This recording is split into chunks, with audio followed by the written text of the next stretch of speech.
Hello दोस्तों, आपका हमारे चैनल डॉक्टर मेडिको पे स्वागत है। आज हम बात करने वाले हैं क्लास 12 बायोलॉजी कंप्लीट पार्ट 2 के बारे में।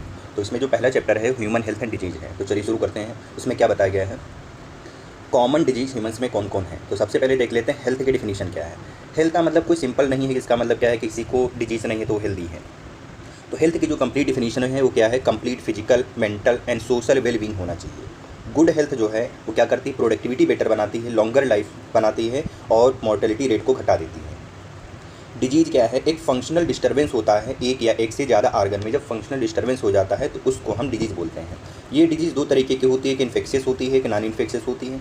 इन्फेक्शियस जो है वो एक पर्सन से दूसरे पर्सन में ट्रांसफ़र होती रहती है। नॉन इन्फेक्शियस क्या होती हैं, ये ट्रांसफ़र होने वाली बीमारी नहीं है। नॉन इन्फेक्शियस में कैंसर, जेनेटिक डिसऑर्डर और लाइफ स्टाइल डिजीज़ आ जाती हैं। अब पैथोजन क्या होते हैं, जो डिजीज़ को काज करते हैं, जो डिजीज़ कॉजिंग जो एजेंट होते हैं उनको हम पैथोजन बोलते हैं। तो पैथोजन कौन कौन हो सकते हैं, बैक्टीरिया हो गया, वायरस हो गया, प्रोटोजोआ है, हेलमिंथ है, फंजाई हैं।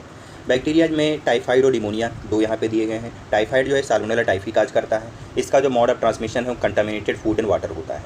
निमोनिया जो है स्ट्रेप्टोकोकस निमोनी और हीमोफिलस इन्फ्लुएंजा काज करता है। इसका जो मोड ऑफ ट्रांसफ़र है वो क्या है, ड्रॉपलेट या शेयर्ड आइटम्स है। कॉमन कोल्ड है, ये राइनो वायरस से काज होता है। इसका ट्रांसफ़र होने का जो तरीका है वो एयर से या कॉन्टैक्ट से होता है। मलेरिया जो है प्लाज्मोडियम स्पीसीज़ की है, जिनमें से प्लाज्मोडियम फैल्सिफेरम जो है सबसे डेंजरस टाइप की मलेरिया काज करता है। फैटल टाइप की या लीथल टाइप की मलेरिया, या यहीं पे बोलते हैं मैलिग्नेंट टाइप की मलेरिया कौन काज करेगा, तो बताएंगे प्लाज्मोडियम फैल्सिफेरम। अब इसका मोड ऑफ ट्रांसमिशन क्या है, प्लाज्मोडियम का, मलेरिया का, वो कौन है, फीमेल एनाफिलीज के काटने से फैलती है। अमीबियासिस जो है ये भी प्रोटोजोआ है। इसमें कॉजिटिव एजेंट जो है एंटमीबा हिस्टोलिटिका आ जाता है। ये कंटामिनेटेड फूड वाटर से फैलता है। हेलमेंथ में एस्कैरियासिस फाइलेरियासिस आता है। एस्कैरियासिस को राउंड वर्म बोलते हैं। ये कंटामिनेटेड वेगिया वाटर से फैलता है। वाउचेरिया बैंक्रोप्टा या वाउचेरिया मलाई जो है ये फीमेल मॉस्किटो के बाइट होने से होता है। अब इसमें क्या होता है, लोअर लिम्स और जेनिटल ऑर्गन अफेक्टेड हो जाते हैं, उसके लिम्फ नोड। फंजाई जो है रिंग वर्म है ना। अब रिंग वर्म में एक और माइक्रोस्पर्म ट्राइकोफाइटॉन, एक और आता है जिसको बोलते हैं एपिडर्मोफाइटॉन, एक और है एपिडर्मोफाइटॉन। एपिडर्मोफाइटॉन, ट्राइकोफाइटॉन, माइक्रोस्पोरम, ये तीन ऐसे जनरा हैं जो क्या करते हैं, रिंगवर्म काज करते हैं। इनका ट्रांसफ़र होने का जो तरीका है वो इन्फेक्टेड सरफेस के कांटेक्ट में आना। अब यहाँ पे हमको क्या दिया गया है, ये यहाँ पे मॉस्किटो काटा।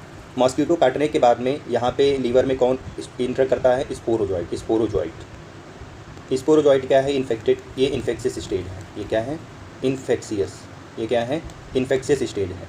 फिर क्या करता है ये पैरासाइट जो है वो एसेक्सुअली रिप्रोड्यूस करता है लीवर में। ये रिप्रोड्यूस करेगा एसेक्सुअली रिप्रोडक्शन कहाँ पे करता है, sexually reproduce in liver cell में जो है एसेक्सुअली रिप्रोड्यूस करता है। फिर वहाँ से रप्चर करता है, फिर ब्लड सेल में एंट्री कर जाता है। ठीक है। अब यहाँ पर एक सब्सटेंस निकलता है जिसको बोलते हैं हीमोजोइन सब्सटेंस, है ना। तो जो रप्चर्ड आरबीसी हैं, रप्चर्ड आरबीसी से निकलता है एक सब्सटेंस जिसको बोलते हैं हीमोजोइन। हीमोजोइन सब्सटेंस बोलते हैं। ये हीमोजोइन क्या करता है, चिल, फीवर वगैरह काज कराता है। फिर ये पैरासाइट जो है वही बता रहा है, एसेक्सुअली आरबीसी में एंट्री करते हैं, वहाँ पे रप्चर करते हैं और ये सिम्टम्स निकालते हैं, चिलो, फीवर, ये सब सिम्टम्स काज करते हैं। फिर ये गैमीट बन गई यहाँ पे ह्यूमन सेल में। फिर ये मेल और फीमेल जो है दोबारा गैमीट जो है फीमेल मॉस्किटो के बाइट करने से फिर दोबारा ब्लड मिल के थ्रू उसके माउथ में चले जाते हैं। फिर स्लाइवरी ग्लैंड से होता हुआ वहाँ पे कहाँ पे जाते हैं, उसके गट में जाते हैं। तो वहाँ पे गट में, है ना। तो इनका फर्टिलाइजेशन कहाँ पे होता है, गट में होता है। फिर दोबारा फर्टिलाइज होने के बाद में फीमेल एनाफ्लीज के सलाइवरी ग्लैंड में जाकर के ये स्टोर हो जाते हैं। फिर यही लाइफ साइकिल चलती रहती है। ये इसकी लाइफ साइकिल है क्या कहते हैं, प्लाज्मोडियम की। तो एसेक्सुअल रिप्रोडक्शन ह्यूमन में होता है ना। एसेक्सुअल रिप्रोडक्शन, है ना, एंड गैमीट फॉर्मेशन, ये कहाँ पर होगा, ह्यूमन में होगा, इन ह्यूमन। और सेक्सुअल रिप्रोडक्शन कहाँ होता है, सेक्सुअल रिप्रोडक्शन जो होता है ये गट ऑफ फीमेल एनाफ्लीज। और स्टोर कहाँ पे होते हैं, सलाइवरी ग्लैंड,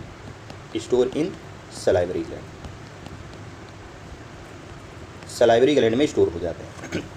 ये इसकी लाइफ साइकिल है। ठीक है। अब देखते हैं, अब इनको हम कंट्रोल कर सकते हैं अपनी पर्सनल हाइजीन से। पर्सनल हाइजीन को सुधार करके, जैसे बॉडी को क्लीन रखना, साफ़ पानी पीना, साफ़ खाना खाना, पब्लिक हाइजीन, जैसे आसपास अगर कहीं पानी वगैरह इकट्ठा है तो उसको ना इकट्ठा होने देना। वेक्टर कंट्रोल में मॉस्किटो नेट का यूज़ करना। एक फिश होते हैं जिसको गैम्बूसिया बोलते हैं। गैम्बूसिया फिश जो है क्या करती है, गैम्बूसिया फिश क्या करती है, ये फीड करती है फीमेल एनाफिश के लार्वा पे। तो क्या बोल सकते हैं, feed on larva of mosquito. ये मॉस्किटो के लार्वा पे फीड करती है, इससे कंट्रोल हो सकता है। और क्या है, इंसेक्टिसाइड स्प्रे का यूज़ करें। वैक्सीनेशन में आता है हमारा स्मॉल पॉक्स। स्मॉल पॉक्स पूरी तरीके से इरिडिकेट कर दिया गया, हटा दिया गया है, भगा दिया गया वैक्सीनेशन के थ्रू। अब एंटीबायोटिक ड्रग वगैरह है, अगर पोस्ट इन्फेक्शन हो गया है तो उसका ट्रीटमेंट कराना चाहिए। इम्यूनिटी, एक होती है इन्नेट इम्यूनिटी, एक होती है acquired immunity. Innate immunity inborn होती है, नॉन स्पेसिफिक होती है। ये 4 तरीके की फिजिकल है, फिजियोलॉजिकल है, सेलुलर है, साइटोकाइनिन है। फिजिकल बैरियर में स्किन और म्यूकस लाइनिंग आती हैं, है ना। मोस्ट जो कॉमन है कौन है, स्किन है, मोस्ट है इंपॉर्टेंट, है ना, मोस्ट कॉमन। ये सबसे मोस्ट इंपॉर्टेंट हमारा फिजिकल बैरियर है ना। मोस्ट इंपॉर्टेंट है फिजिकल बैरियर कौन, स्किन है। Most important physical barrier, most important physical barrier ठीक है। तो फिजिकल बैरियर में स्किन, म्यूकस लाइनिंग आ गया। फिजियोलॉजिकल में स्टमक एसिड हो गया, टीयर्स हो गया, सलाइवा हो गया। सेलुलर में पीएमएनएल, पीएमएनएल का पूरा नाम है पॉलीमार्फो न्यूक्लियर लिम्फोसाइट। पॉलीमार्फो न्यूक्लियर लिम्फोसाइट, इनको आप न्यूट्रोफिल बोलते हैं। और मोनोसाइट और नेचुरल किलर सेल। लिम्फोसाइट में न्यूट्रोफिल और मोनोसाइट जो हैं ये हमारी सेलुलर बैरियर हैं। और नेचुरल किलर सेल, साइटोकाइनिन में जो वायरस इन्फेक्टेड सेल होती हैं वो क्या करती हैं, नॉर्मल सेल को बचाने के लिए एक प्रोटीन निकालते हैं, उस प्रोटीन का नाम है इंटरफेरॉन। एक्वायर्ड इम्यूनिटी ये होती है, स्पेसिफिक होती है, मेमोरी बेस्ड होती है। जबकि इन्नेट इम्यूनिटी मेमोरी बेस्ड नहीं है, वो नॉन स्पेसिफिक होती है। अब यहाँ पे अगर देखा जाए तो यहाँ पे हमारे पास में ये क्या है, एंटीजन बाइंडिंग साइट है। ये एंटीजन बाइंडिंग साइट है। ये जो है सल्फ़र, ये डाइसल्फाइड लिंकेज दिखाए गए हैं। ये हमारी जो है ये लाइट चेन है, ये लाइट चेन है, ठीक है। और जो है हैवी चेन जो दिखाई गई है, ये हैवी चेन दिखाई गई है, ये हमारी लाइट चेन है। तो यहाँ पे दिखाया गया 2 हैवी चेन है और 2 लाइट चेन है, तो इसका फार्मूला होता है H2L2 होता है, ठीक है। ये इसका फार्मूला H2L2 होता है। अब ये जो बॉन्ड दिखाए गए इनको बोलते हैं डाइसल्फाइड लिंकेज, ठीक। अब इनमें जो है बी सेल इन्वॉल्व होती हैं। बी सेल क्या करती है, एंटीबॉडी बनाती है। टी सेल का काम एंटीबॉडी बनाना नहीं है, टी सेल का काम क्या है, बी सेल को स्टिमुलेट कराना ताकि वो एंटीबॉडी बना सके। अब इसका जो प्राइमरी रिस्पांस होता है स्लो होता है। क्यों, क्योंकि कोई भी पैथोजन जब पहली बार आता है तो हमारी बॉडी उसको उतनी अच्छे से रिकॉग्नाइज नहीं कर पाती, तो वो रिस्पांस कैसा होगा, स्लो होगा। जब दोबारा सेम पैथोजन जब आता है तो उसको बोलते हैं सेकेंडरी रिस्पांस। ये क्विक होता है। क्यों क्विक होता है, क्योंकि मेमोरी बेस्ड है, तो उसके अगेंस्ट जो एंटीबॉडी बना दी गई है तो कैसा होगा, स्ट्रॉन्गर होगा। तो सेकेंडरी रिस्पांस को बोलते हैं एनामिनिस्टिक रिस्पांस। सेकेंडरी रिस्पांस को बोलते हैं एनामिनिस्टिक रिस्पांस बोलते हैं, है ना। तो इसको बोलते हैं एनामिनिस्टिक रिस्पांस बोलते हैं सेकेंडरी रिस्पांस को। ये क्विक होता है, स्ट्रॉन्गर होता है, मेमोरी बेस्ड होता है। अब क्या कहते हैं, टाइप ऑफ रिस्पांस अगर देखा जाए तो ह्यूमोरल होता है, सेल मेडिएटेड होता है। ह्यूमोरल रिस्पांस बी सेल के जिम्मेदार हैं, ये एंटीबॉडी बनाती हैं। 5 तरीके की एंटीबॉडी होती हैं, IgA, IgG, IgM, IgD। तो इसको याद कर सकते हैं गम दे से। तो सबसे ज़्यादा IgG, फिर IgA, फिर IgM, फिर IgD। ये क्या है, परसेंटेज सबसे ज़्यादा कौन होता है, IgG जो होता है ये मैक्सिमम होती है, सबसे ज़्यादा होती है। और IG जो होती है ये मिनिमम होती है। तो इसको हम ऐसे याद कर सकते हैं। तो यहाँ पे क्या है हमारे पास में IgA, IgG, IgM, IgE, ये जो हैं एंटीबॉडी आपकी जो है बी सेल बनाती हैं, ठीक है। और जो टी सेल होती हैं ये इन्फेक्टेड या जो ग्राफ्ट सेल होती हैं जो ऑर्गन ट्रांसप्लांटेशन के लिए जो जिम्मेदार हैं, उस सेल मेडिएटेड इम्यूनिटी होती है, उसमें काम करती है हमारी टी सेल। तो एक्टिव और पैसिव इम्यूनिटी देखते हैं। एक्टिव इम्यूनिटी क्या होती है, होस्ट मेकिंग एंटीबॉडी होती है। एक्टिव इम्यूनिटी में होस्ट खुद एंटीबॉडी बनाती है उसके अगेंस्ट। इसका एग्जाम्पल है वैक्सीनेशन और नेचुरल इन्फेक्शन, ठीक है। अब पैसिव में क्या है, रेडीमेड। पैसिव क्या है, रेडीमेड एंटीबॉडी देते हैं। जैसे कोलेस्ट्रम में सबसे ज़्यादा एंटीबॉडी पाई जाती है IgA, और एक है एंटी टेटनस हमारा जो हो गया। अब यहाँ पे देख लेते हैं सबसे ज़्यादा तो कौन सी ऐसी एंटीबॉडी जो प्लेसेंटा को क्रॉस करती है। तो प्लेसेंटा को कौन सी एंटीबॉडी क्रॉस करती है, तो वो एंटीबॉडी होती है IgM। और कोलेस्ट्रम में कौन पाई जाती है, IgA। कोलेस्ट्रम क्या होता है, इनिशियल लैक्टेशन के समय में जो मिल्क होता है उसको हम कोलेस्ट्रम बोलते हैं, ठीक है। अब यहाँ पे देते हैं वैक्सीनेशन या इम्यूनाइजेशन। वैक्सीन क्या होती हैं, ये एंटीजेनिक प्रोटीन होती हैं या इनएक्टिवेटेड पैथोजन होते हैं जो शरीर में इनएक्टिव फॉर्म में इंट्रोड्यूस किए जाते हैं ताकि हमारी बॉडी उनको पहचान सके और उनके अगेंस्ट एंटीबॉडी बना सके। जब सेम पैथोजन जब दोबारा एंट्री करे तो उसके अगेंस्ट क्विक रिस्पॉन्स दे, जिसको बोलते हैं सेकेंडरी रिस्पॉन्स या एनामिनिस्टिक रिस्पॉन्स। रिकॉम्बिनेंट वैक्सीन के तौर पे हेपेटाइटिस बी बनाई गई है जो ईस्ट से बनाई गई है ना। तो रिकॉम्बिनेंट वैक्सीन जो हेपेटाइटिस बी हैं जो ईस्ट से बनाई गई हैं। टेटनस और स्नेक बाइट जो है ये पैसिव इम्यूनाइजेशन की लीड होता है। एलर्जी क्या होती है, हाइपर सेंसिटिव इम्यून रिएक्शन होती है। कॉमन एलर्जेंस में डस्ट, माइट्स और पॉलन ग्रेन आ जाते हैं। एलर्जी के लिए जो जिम्मेदार एंटीबॉडी उसका नाम IgE हो गया। सिम्टम्स क्या होते हैं? स्नीज होना, वीजिंग और आंखों में पानी आ जाना, है ना, वेटरी आइज। मीडिएटर कौन होते हैं एलर्जी के तौर पे? Histamine, serotonin. ये हिस्टामाइन सेरोटोनिन मास्ट सेल से निकलते हैं। और कौन सी सेल होती है जो निकालने का काम करती हैं? और होती है हमारी बेसोफिल सेल। हिस्टामिन्स और बेसोफिल सेल जो होती हैं ये क्या करती हैं? हिस्टामिन और सेरोटोनिन ये जो है मास्ट सेल और बेसोफिल सेल दोनों से निकलता है। इसका ट्रीटमेंट क्या है एलर्जी का? एंटी हिस्टामाइन और एड्रेनलिन देके हम इसका ट्रीटमेंट करते हैं। ऑटो इम्यूनिटी क्या होती है? जब हम अपनी ही बॉडी के सेल अपने ही इम्यून सिस्टम को अटैक करती हैं तो उसको ऑटो इम्यूनिटी बोलते हैं। इसका एग्जाम्पल रिमेटॉइड आर्थराइटिस दिया गया है। अब हमारी बॉडी में कुछ लिम्फेटिक इम्यून सिस्टम में लिम्फॉइड आर्गन भी पाए जाते हैं। इनमें दो तरीके के होते हैं, एक प्राइमरी होता है, एक सेकेंडरी होता है। प्राइमरी में दो ही है, बोन मैरो और thymus. Bone marrow thymus primary lymphoid organ है। यहाँ पे क्या होता है? हमारी लिम्फोसाइट फॉर्मेशन बनती भी हैं और मैच्योर भी होती हैं, है ना। तो प्राइमरी लिम्फॉइड आर्गन में बोन मैरो में हमारी लिम्फोसाइट और थाइमस में लिम्फोसाइट बनती भी हैं और मैच्योर भी होती हैं। सेकेंडरी लिम्फॉइड आर्गन जैसे spleen, lymph node, tonsils, pair patches, malt. Malt का पूरा नाम क्या होता है? माल्ट जो है हमारी पूरी बॉडी का 50% पार्ट बनाता है, 50% पार्ट बनाता है ना। 50% पार्ट किसका है? Of lymphoid tissue, of lymphoid tissue. Lymphoid tissue का 50% पार्ट बनाता है। माल्ट का जो पूरा नाम होता है वो क्या है? Mucosa associated lymphoid tissue. Mucosa associated lymphoid tissue इसको हम बोलते हैं, ठीक है, ठीक है। अब माल्ट हो गया। पीएस पैचेज कहाँ पाए जाते हैं? इंटेस्टाइन में पाए जाते हैं, इंटेस्टाइन में, ठीक है। अब इसका फंक्शन क्या है? एंटीजन इंटरेक्शन, जिससे इम्यून रिस्पांस को काम करती है। आगे लिखा भी है, malt consist about 50% of lymphoid tissue in human body. हमारे ह्यूमन बॉडी का 50% लिम्फॉइड टिश्यू कौन रखता है? माल्ट रखता है, ठीक है। अब यहाँ पे हमारा क्या दिया गया है? तो यहाँ पे हमको सबसे पहले बताया गया है किसके बारे में? एड्स के बारे में। यानी एड्स का पूरा नाम क्या? Acquired immuno deficiency syndrome. इसको सबसे पहली बार 1981 में रिपोर्ट किया गया। तो इसमें क्या होता है? इसके मैकेनिज्म में ये हमारा क्या है? रेट्रोवायरस है। ये हमारा क्या है? रेट्रोवायरस है। रेट्रोवायरस क्या करता है? ये वाइस के पास क्या होता है? वायरल आरएनए कवर होता है, वायरल आरएनए कोर होता है। इसके पास वायरल आरएनए कोर होता है। ये क्या है? इसका वायरल आरएनए कोर है, ठीक। अब इसके पास में जो प्रोटीन कोट होती है इसको बोलते हैं viral protein coat, viral protein coat. क्यों? क्योंकि वायरस को बोला जाता है न्यूक्लियोप्रोटीन बोला जाता है, वायरस को न्यूक्लियोप्रोटीन बोला जाता है। तो ये रेट्रोवायरस के पास में वायरल आरएनए कोर होता है, वायरल प्रोटीन कोट होती है। अब ये क्या करता है? वायरस जो है ये नॉर्मल सेल को इन्फेक्ट करता है। क्या लिखेंगे? Virus infect normal cell. Virus जो है नॉर्मल सेल को क्या करेगा? इन्फेक्ट करेगा। ये क्या है? ये क्या है?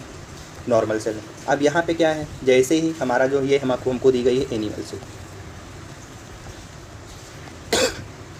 तो ये हमको एनिमल सेल दी गई है। और ये जो इसको बोला गया, ये हमारी जो लेयर है इसका नाम है प्लाज्मा मेम्ब्रेन।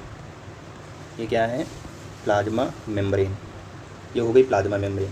अब जैसे एनिमल सेल में एंट्री करता है तुरंत क्या करता है? वायरल आरएनए सेल में इंट्रोड्यूस हो जाता है। तो क्या लिखेंगे?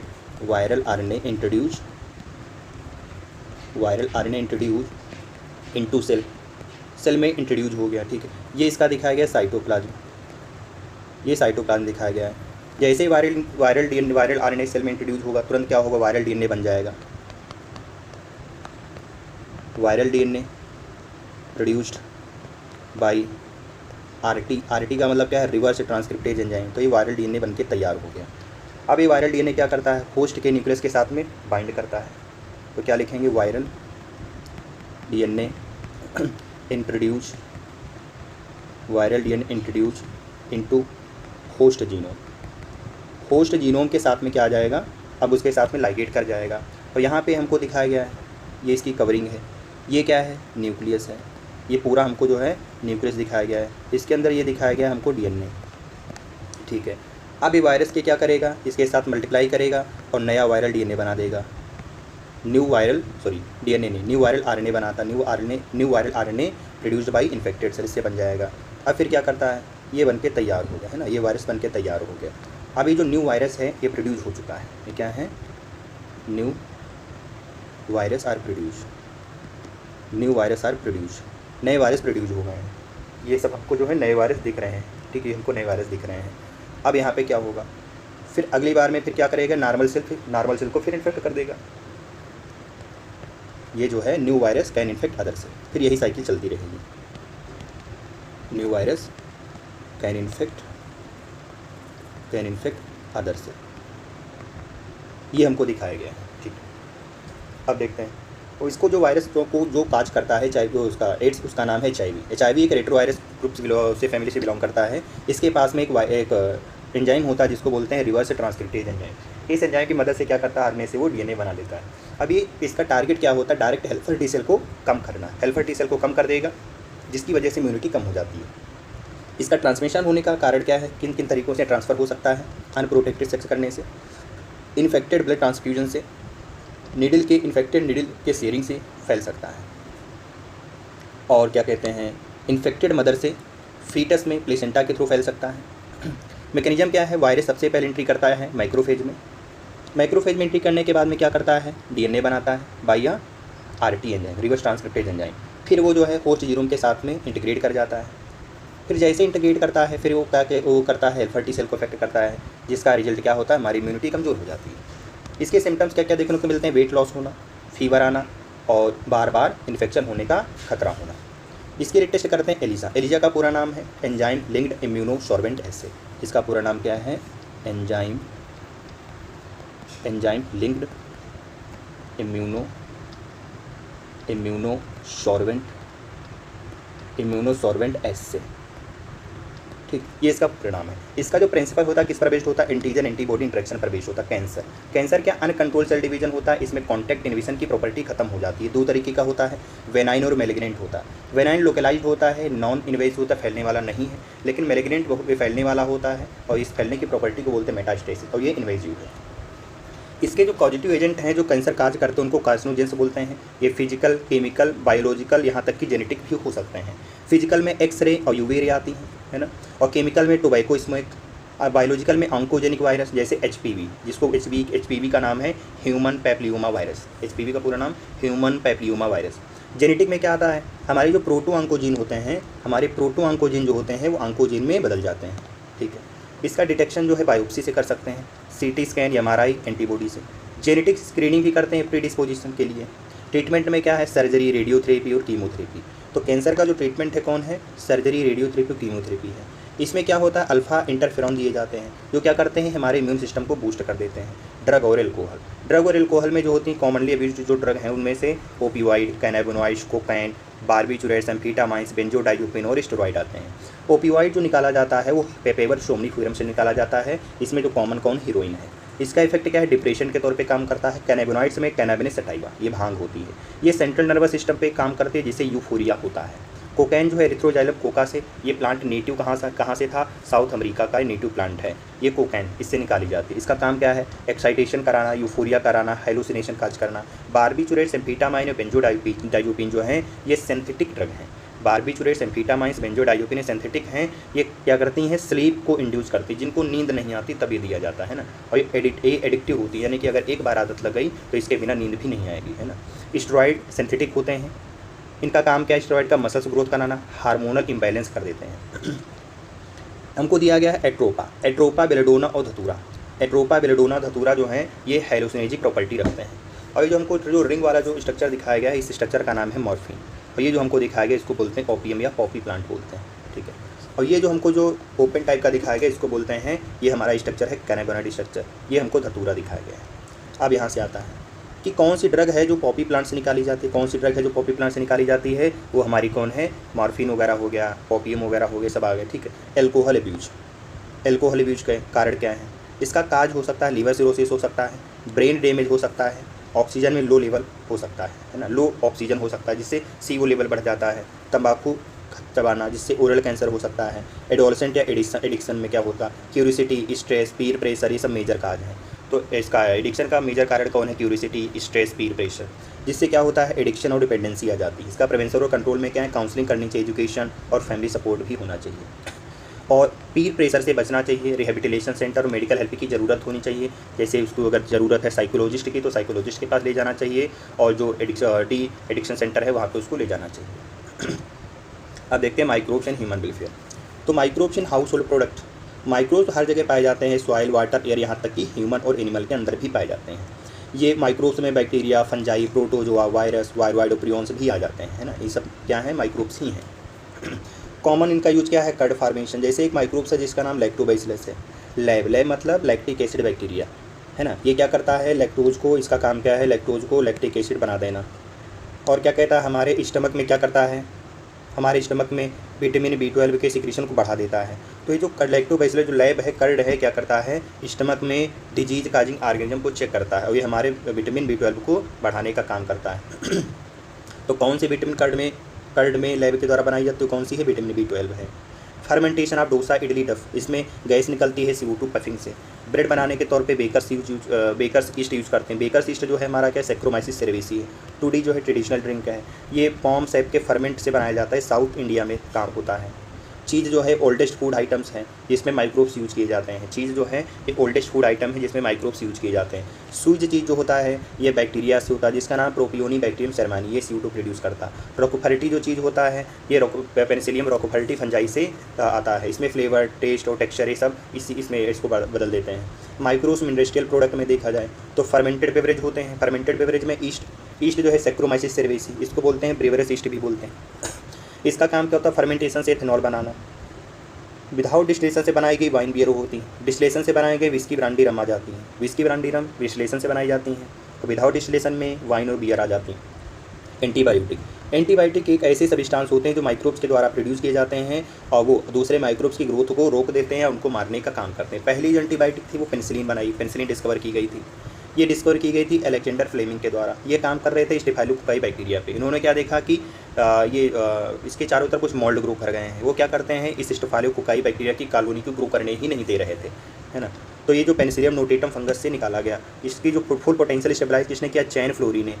Full potential stabilize by the Chain and Florey, किसको, पेनिसिलिन। अब इनको जो है नोबेल प्राइज़ भी दिया गया था, कब, 1945 में। इनकी मेडिसिन जो है पेनिसिलिन की वर्ल्ड वार 2 में यूज़ किया गया। दूसरी एंटीबायोटिक भी हैं जो खोजी जा चुकी हैं, जो अदर डिजीज़ को ट्रीट करती हैं, जैसे प्लेग, वुपिंग कफ, डिप्थीरिया, लेप्रोसिस में सब में यूज़ की जाती हैं।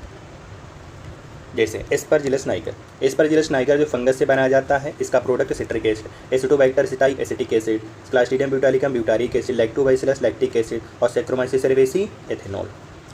लाइपेज का यूज़ किसमें करते हैं, डिटर्जेंट में, है ना, डिटर्जेंट के तौर पे करते हैं जो ऑयली स्टेन को रिमूव करने का काम करता है। पेक्टिनेज जो प्रोटीज जो है ये बॉटल जूस को क्लियर करने के तौर पे यूज़ किया जाता है। स्ट्रेप्टोकाइनेज स्ट्रेप्टोकोकस से निकाला जाता है। ये जो है क्लॉट बस्टर के तौर पे यूज़ करते हैं, यानी कि किसी को अगर मायोकार्डियल इन्फेक्शन हुआ या हार्ट अटैक आया है तो क्लॉट बन जाता है, तो उस क्लॉट को रिमूव करने के तौर पे स्ट्रेप्टोकाइनेज दिया जाता है। ये स्ट्रेप्टोकाइनेज स्ट्रेप्टोकोकस बैक्टीरिया से निकाला जाता है।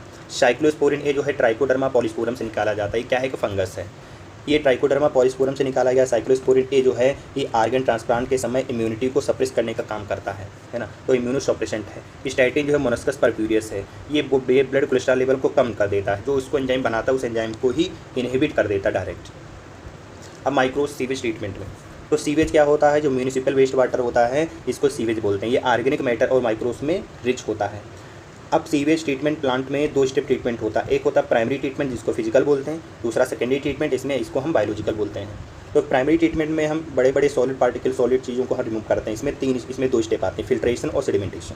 फिल्ट्रेशन और सेडिमेंटेशन से हम क्या करते हैं, इनको हम प्राइमरी ट्रीटमेंट कराते हैं फिजिकली। इनमें जो बड़े बड़े पार्टिकल होते हैं, सॉलिड होते हैं, उनको हटाया जाता है, तो इससे बनता है प्राइमरी स्लज। प्राइमरी स्लज क्या है, सेटल्ड सॉलिड होता है, और ऊपर बनता है इफ्लुएंट। इफ्लुएंट को बोलते हैं सुपरनेटेंट बोलते हैं। फिर इनको जो बचा कुचा रहता है, जो आगे इसको हम भेज दिया जाता है एरिएशन टैंक में। एरिएशन टैंक में क्या होता है, एयर होता है और एजिटेशन होता है, एयर और एजिटेशन होता है। वहाँ पर जो है एरिएशन टैंक में एरोबिक बैक्टीरिया ग्रोथ करते हैं, और वो बैक्टीरिया क्या करते हैं, फ्लॉक्स बनाते हैं। किसके साथ मिलकर के, बैक्टीरिया और फंजाई के साथ मिलकर के। बैक्टीरिया जो है फंजाई के साथ मिलकर के फ्लॉक्स बना देते हैं। फ्लॉक्स क्या होता है, मेश लाइक स्ट्रक्चर होता है। ये बैक्टीरिया और फंजाई क्या करते हैं, ऑर्गेनिक मैटर को कंज्यूम करते हैं, जिससे बीओडी घट जाते हैं। बीओडी का full form biochemical oxygen demand होती है, ठीक है। बीओडी क्या है कि कितना अमाउंट ऑक्सीजन चाहिए उस ऑर्गेनिक मैटर को ऑक्सीडाइज करने के लिए, वो हमारी बीओडी होती है पानी की, वेस्ट वाटर की। जितना ज़्यादा बीओडी होगा वेस्ट वाटर की, उतना ही ज़्यादा वो पानी पॉल्यूटेंट माना जाता है। जो सेटल्ड एक्टिवेटेड स्लज है, सेटल जो एक्टिवेटेड स्लज है, इसको जो है यूज़ किया जाता है इनोकुलम के तौर पे। इनोकुलम जो होता है स्टार्टर होता है ना, इनोकुलम क्या है, स्टार्टर मटेरियल होता है। कहीं पर भी इनोकुलम आए तो क्या है, स्टार्टर मटेरियल होता है। अब जो बचा कुचा जो रिमेनिंग स्लज होता है उसको भेजा जाता है एनरोबिक स्लज डाइस्टर में भेजा जाता है, जहाँ पे मेथेन गैस बनाने वाले बैक्टीरिया होते हैं, मेथेनोजेंस होते हैं, जिनमें मेथेन गैस H2SO2 रिलीज़ करते हैं। अब इनको बोलते हैं बायोगैस। मेनली बायोगैस में मेथेन आती है। अब जो ट्रीटेड वाटर होता है फिर इसको रिवर में छोड़ दिया जाता है। अनट्रीटेड सीवेज अगर होगा तो पॉल्यूशन और स्पीशीज काज कर सकता है। अगर उसको पानी में छोड़ा गया तो वाटर पॉल्यूशन हो सकता है। गवर्नमेंट स्कीम ने क्या किया, ministry of environment and forest, इसको शॉर्ट में बोलते हैं MOEF। MOEF क्या है? MOEF क्या है? Ministry of environment and forest, ministry of environment and forest. इसने क्या किया, गंगा एक्शन प्लान और यमुना एक्शन प्लान लाया। ये हमको जो डायग्राम दिखाया गया है ये हमारा क्या है, बायोगैस प्रोडक्शन का है ना। बायोगैस क्या होता है, मिक्सचर ऑफ गैसेज होती हैं जिनमें मेथेन मेन होती है। अब बैक्टीरिया जो काम करते हैं उनको बोलते हैं मेथेनोजेंस। में कॉमनली कौन है, मेथेनोबैक्टीरियम है। ये एनरोबिक स्लज के सीवेज ट्रीटमेंट के दौरान में एनरोबिक स्लज में पाए जाते हैं। और कहाँ पाए जाते हैं, कैटल के रूमेन में पाए जाते हैं। ये सेलुलोज को डाइजेस्ट करते हैं जो कैटल का न्यूट्रिशन होता है। बायोगैस प्लांट में जो डंग स्लरी होता है टैंक होता है। डंग स्लरी और टैंक जो होता है वो क्या होता है, फ्लोटिंग गैस चैम्बर में उसको भेज दिया जाता है। तो वहाँ पे क्या होगा, मेथेन का यूज़ किया जाता है, कुकिंग और लाइटनिंग में करते हैं, है ना। अब डेवलप ये जो पूरी जो बायोगैस प्लांट की जो कहानी है किसने डेवलप की, IARI और KVIC। IARI का पूरा नाम इंडियन एग्रीकल्चर रिसर्च इंस्टीट्यूट और KVIC क्या है, खादी विरस एंड इंडस्ट्रियल कमीशन। तो IARI का पूरा नाम इंडियन एग्रीकल्चर रिसर्च इंस्टीट्यूट और KVIC का पूरा नाम khadi and village industrial commission, ठीक है। अब माइक्रोब्स को जो बायो कंट्रोल एजेंट के तौर पे भी यूज करते हैं। बायो कंट्रोल में कौन है, बायोलॉजिकल पेस्ट कंट्रोल, जो कि इको फ्रेंडली होते हैं, है ना। ये पेस्टिसाइड का अल्टरनेटिव फॉर्म होता है। प्रिंसिपल क्या है, ये बायोडाइवर्सिटी को मेंटेन करने का काम करते हैं। ये प्रीडिएटर प्रे बैलेंस को प्रमोट करते हैं, ठीक है। अब एग्जाम्पल में कौन, ladybird beetle. Ladybird beetle क्या करती हैं, एफिड्स के कंट्रोल करती हैं, एफिड्स को खाती हैं। ड्रैगन फ्लाई जो है ये मॉस्किटो को खाने का काम करती हैं। यानी लेडी बर्ड बीटल जो एफिड्स को कंट्रोल करती हैं और ड्रैगन फ्लाई जो है मॉस्किटो को कंट्रोल करती है। बैसिस थोरेंजेनेसिस को BT बोलते हैं। इसको जो है स्प्रे किया जाता है स्पोर के फॉर्मेट में, जिसकी वजह से जो लार्वा होता है कैटरपिलर जिसको बोलते हैं वो ख़त्म हो जाता है। BT टॉक्सिन जीन जो है ये GM क्रॉप में जेनेटिकली मॉडिफाइड क्रॉप्स में इंसर्ट किया जाता है, जैसे BT कॉटन बनाया गया। ट्राइकोडर्मा जो है रूट इकोसिस्टम को कंट्रोल करता है। ये फ्री लिविंग फंजाई होता है, ये प्लांट पैथोजन को कंट्रोल करता है। अब बक्लो वायरस जो है न्यूक्लियो पॉलीहेड्रोवायरस होते हैं। ये नैरो स्पेक्ट्रम पे काम करते हैं। ये स्पेसिफिक होते हैं, स्पीसीज टू इंसेक्ट पेस्ट पे काम करते हैं, यानी दूसरे कोई प्लांट हो, एनिमल हो, यहाँ तक कि नॉन टारगेटेड इंसेक्ट को कोई इफेक्ट नहीं करते। ओवरऑल जो होता है इंटीग्रेटेड पेस्ट मैनेजमेंट प्रोग्राम ये होता है, ठीक है। IPM का पूरा नाम इंटीग्रेटेड पेस्ट मैनेजमेंट प्रोग्राम। अब राइजोबियम जो है सिम्बायोटिक नाइट्रोजन फिक्सेशन बैक्टीरिया है, किसमें, लेग्यूम में है। एजोस्पाइरुलम एजिटोबैक्टर जो है, एजोस्पाइरुलम एजिटोबैक्टर जो free living nitrogen fixer bacteria है। एजोस्पाइरुलम एजिटोबैक्टर जो है ये free living nitrogen fixer bacteria है। ग्लोमस जो है फंजाई है, ये ग्लोमस फंजाई है, ये माइक्रोराइजर एसोसिएशन बनाता है। ग्लोमस मेनली फास्फोरस को एब्जॉर्ब करता है। एनाबिना नोस्टॉक ऑस्लिटोरिया जो है साइनोबैक्टीरिया होता है। ये धान की फसलों में यानी कि पैडी फील्ड में नाइट्रोजन को फिक्स करने का काम करता है। इसका बेनिफिट क्या है, इसका बेनिफिट ये है कि केमिकल फर्टिलाइजर की ज़रूरत को घटाया जा सकता है और सॉइल की हेल्थ को इम्प्रूव किया जा सकता है, ठीक है। तो यहाँ पे बोला गया है माइक्रोराइजा का काम क्या होता है, नाइट्रोजन फिक्सेशन करना, यानी कि इसका काम नाइट्रोजन फिक्सेशन नहीं, माइक्रोराइजा का काम क्या है, न्यूट्रिएंट्स को एब्जॉर्ब करके प्लांट को देना और रूट को हेल्दी रखना। चलो अब देखते हैं biotechnology and processing. Biotechnology principle में क्या बताया, बायोटेक्नोलॉजी क्या होती है, इसमें ऑर्गेनिज्म और एंजाइम और सेल का यूज़ करके हम यूजफुल प्रोडक्ट को बनाते हैं। ट्रेडिशनल एग्जाम्पल में कौन है, कर्ड, ब्रेड, वाइन, ये सब क्या है, सारे माइक्रोस मीडिएटेड होते हैं। मॉडर्न बायोटेक्नोलॉजी में क्या क्या इंक्लूड किया जाता है, recombinant DNA technology, gene therapy, DNA vaccine, test tube. इनमें कौन कौन आते हैं, मॉडर्न बायोटेक्नोलॉजी में recombinant DNA technology, gene therapy, DNA vaccine और टेस्ट ट्यूब भी आ जाती हैं। EFB का पूरा नाम यूरोपियन फेडरेशन बायोटेक्नोलॉजी। इसके अनुसार क्या बायोटेक्नोलॉजी की डेफिनेशन क्या है, इसमें नेचुरल साइंस को हम क्या इंटीग्रेट कर देते हैं मॉडर्न साइंस के साथ में। तो integration of natural science with organism cells part of their product are services.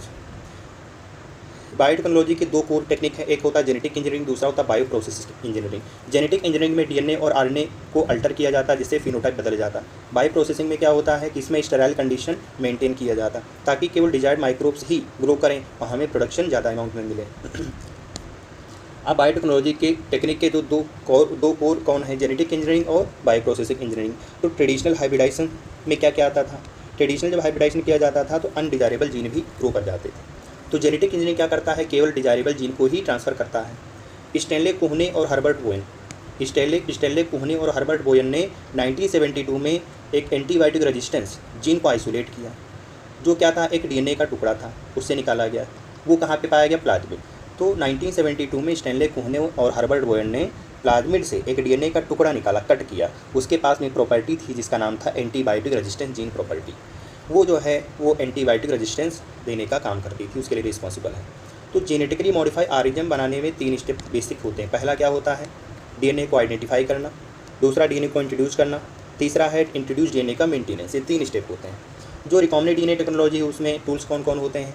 Restructure enzyme होता है, पॉलीमरेज एंजाइम होता है, लाइगेजेज आते हैं, वेक्टर आते हैं और पांचवा जो है होस्ट ऑर्गेनिज्म आते हैं। रिस्ट्रक्चर एंजाइम की अगर बात करें तो जो रिस्ट्रक्चर इंडोन्यूक्लियोजेज होते हैं, इनकी डिस्कवरी 1963 में की गई। ये क्या करते हैं? डीएनए की स्पेसिफिक साइट पर ही कट लगाते हैं। पहला जो एंजाइम जो था उसका नाम था HindD2। पहला जो रिस्ट्रक्चर एंजाइम जो डिस्कवर किया गया उसका नाम था HindD2। ये क्या है? ये 6 बेस पेयर की सीक्वेंस को ही रिकॉग्नाइज करता है और उसको एक स्पेसिफिक सीक्वेंस पे कट करेगा। ठीक है, तो हम क्या जानते हैं? आजकल हम जानते हैं कि लगभग 900 से ज़्यादा रिस्ट्रक्चर एंजाइम जो हैं वो 230 स्ट्रेन बैक्टीरिया से निकाले गए हैं। ये क्वेश्चन देने की संभावनाएं हैं इस बार, ये क्वेश्चन देने की संभावना इस बार है। ठीक है, तो आजकल के समय में आजकल जो है लगभग 230 स्ट्रेन बैक्टीरिया से 900 से ज़्यादा रिस्ट्रक्चर एंजाइम निकाले गए हैं, जो क्या करते हैं? अलग अलग सीक्वेंस को रिकॉग्नाइज करते हैं और उनके यहाँ कट लगाते हैं। ठीक है, कन्वेंशनल जो इसकी नेमिंग होती है क्या कहता है? जो पहला लेटर होता है नेम का वो आता है जीनस से, दूसरा लेटर जो होता है वो स्पीसीज से आता है। ठीक है, और यहाँ पे जो एंजाइम होते हैं वो पैलिंड्रोमिक सीक्वेंस को कट करते हैं। पैलिंड्रोमिक सीक्वेंस क्या होते हैं? जैसे ये अगर मैं 3 प्राइम से 5 प्राइम अगर पढ़ता हूँ तो GAATTC। तो अगर मैं इधर से भी पढ़ूँ 3 प्राइम से 5 प्राइम, तो अगर मैं 3 प्राइम से 5 प्राइम पढ़ रहा हूँ तो GAATTC, इधर से भी पढ़ूँगा तो GAATTC। ये हमारा क्या होता है? अगर मैं सेम प्राइम पे अगर पढ़ता हूँ तो हमारा प्रोनाउंसिएशन सेम हो तो उसको बोलते हैं पैलिंड्रोमिक सीक्वेंस। जैसे घटक दिया गया, इसको याद कर सकते हो। तो एंजाइम क्या करते हैं? स्टिकिंड बनाते हैं, है ना। स्टिकिंड बनाते हैं जिसकी वजह से क्या होगा? डीएनए लाइगेज की मदद से उसका लाइगेशन कर दिया जाता है, जोड़ दिया जाता है। यहाँ पे क्या हुआ? यहाँ पे एक्शन एंजाइम यानी कि रिस्ट्रक्शन एंजाइम का काम हुआ। तो यहाँ पे क्या किया? वेक्टर डीएनए को कट कर दिया गया। ठीक है, और जैसे इसका एग्जाम्पल दिया गया है इको आर्बन। इको आर्बन क्या करता है? जी और ए के बीच में केवल ही कट लगाता है, जहाँ पर भी जी और मिलेगा वहाँ पर ही कट लगाता है। तो इससे हमको क्या मिलते हैं? स्टिकिंड मिल जाते हैं। इसको स्टिकिंड मिल जाते हैं दोनों इको आर्बन से। फिर स्टिकिंड को इन डीएनए फ्रेगमेंट को जोड़ा जाता है, किससे? डीएनए लाइगेज से जोड़ दिया जाता है। इसको डीएनए लाइगेज की मदद से जोड़ दिया जाता है, बन जाता है हमारा रिकॉम्बिनेंट डीएनए बन जाता है। ये हमारे पास जो एंजाइम न्यूक्लियोजेज होते हैं ये 2 तरीके के हैं। न्यूक्लियोजेज क्या है? क्लास होती है, जहाँ से एक्सोन्यूक्लियोज इंडोन्यूक्लियोज बिलोंग करते हैं। एक्सोन्यूक्लियोज क्या करता है? ये इंड्स से न्यूक्लियोटाइड को कट करता है। इंडोन्यूक्लियोज क्या है? ये डीएनए के अंदर स्पेसिफिक पॉइंट पे कट लगाते हैं। यहाँ पे क्या बताया गया? ये हमारा फॉरेन डीएनए है। अब यहाँ पर सेम रिस्ट्रक्शन एंजाइम का अगर यूज़ करेंगे तो कैसा इंड देगा? स्टिक इंड देता है। अगर डिफरेंट एंजाइम का यूज़ करते हैं तो हमको ब्लंट इंड मिलता है। तो हमने सेम एंजाइम का यूज़ किया है तो हमें क्या चाहिए था? ये छोटा सा सेगमेंट चाहिए था। अब वेक्टर डीएनए प्लाज्मिड को भी सेम एंजाइम की मदद से कट कर दिया गया, फिर इसको उठा के यहाँ पे जोड़ दिया गया, किसकी मदद से? डीएनए लाइगेज की मदद से। तो हमको क्या मिल गया? रिकॉम्बिनेंट डीएनए मॉलिक्यूल मिल गया। फिर इसका क्या कराएंगे? ट्रांसफॉर्मेशन कराएंगे, मतलब ई कोलाई के अंदर होस्ट सेल में इसको डाल देते हैं तो वहाँ पर डिवाइड करती है। इस तरीके से इसका क्या होगा? अपना रिकॉम्बिनेंट बना लेते हैं। Gel electrophoresis. जेल इलेक्ट्रोफोरेसिस में क्या है? जो वॉल के पास में होता है वो लार्जेस्ट सेगमेंट होता है, जो वॉल से दूर होता है वो स्मॉलेस्ट होता है। ठीक है, अब इसमें जो है हम डीएनए को सेपरेट करते हैं उनके साइज के अकॉर्डिंग एग्रोजेल में। इसको बोलते हैं, क्या बोलते हैं? उनके साइज़ के अकॉर्डिंग अगर सेपरेट करते हैं तो उसको बोलते हैं सीविंग इफेक्ट बोलते हैं, है ना। तो जेल इलेक्ट्रोफोरेसिस एक ऐसी टेक्निक है जिसमें हम डीएनए को उनके साइज़ के अकॉर्डिंग सेपरेट करते हैं। अब डीएनए जो होता है वो एनोड की तरफ मूव करता है। एनोड यहाँ पर पॉजिटिवली इलेक्ट्रोड होता है और स्मॉलर फ्रेगमेंट जो होते हैं फास्टर मूव करते हैं। इनको विजुलाइज करते हैं, डीएनए की स्टेनिंग की जाती है थ्रियम ब्रोमाइड की मदद से और इसको देखा जाता है यूवी लाइट की प्रेजेंस में। डीएनए को एक्सट्रैक्ट करना यानी इसी को बोलते हैं इल्यूजन, है ना। डीएनए को एक्सट्रैक्ट करना, फिर उसको प्यूरीफाई करना फर्दर यूज़ के लिए। क्लोनिंग वेक्टर जो होते हैं वेक्टर के तौर पे प्लाज्मिड बैक्टीरियोफेज यूज़ किए जाते हैं। ये रिप्लिकेट इंडिपेंडेंटली करते हैं क्योंकि इनका खुद का जेनेटिक मटेरियल होता है एक्स्ट्रा, तो उसको बोलते हैं वेक्टर। प्लाज्मिड क्या होते हैं? प्लाज्मिड क्या होते हैं? जो एक्स्ट्रा क्रोमोसोमल डीएनए होता है, एक्स्ट्रा क्रोमोसोमल जो जेनेटिक मटेरियल होता है उसको बोलते हैं प्लाज्मिड। तो वेक्टर के पास में कुछ इसेंशियल फीचर होते हैं। क्या होता है? इनके पास ORI होता है यानी ओरिजिन ऑफ रेप्लिकेशन। यहीं से फॉरेन डीएनए क्या करता है? रेप्लिकेशन शुरू करता है ना। रेप्लिकेशन की शुरुआत ओरिजिन ऑफ रेप्लिकेशन यानी ORI सीक्वेंस से होती है।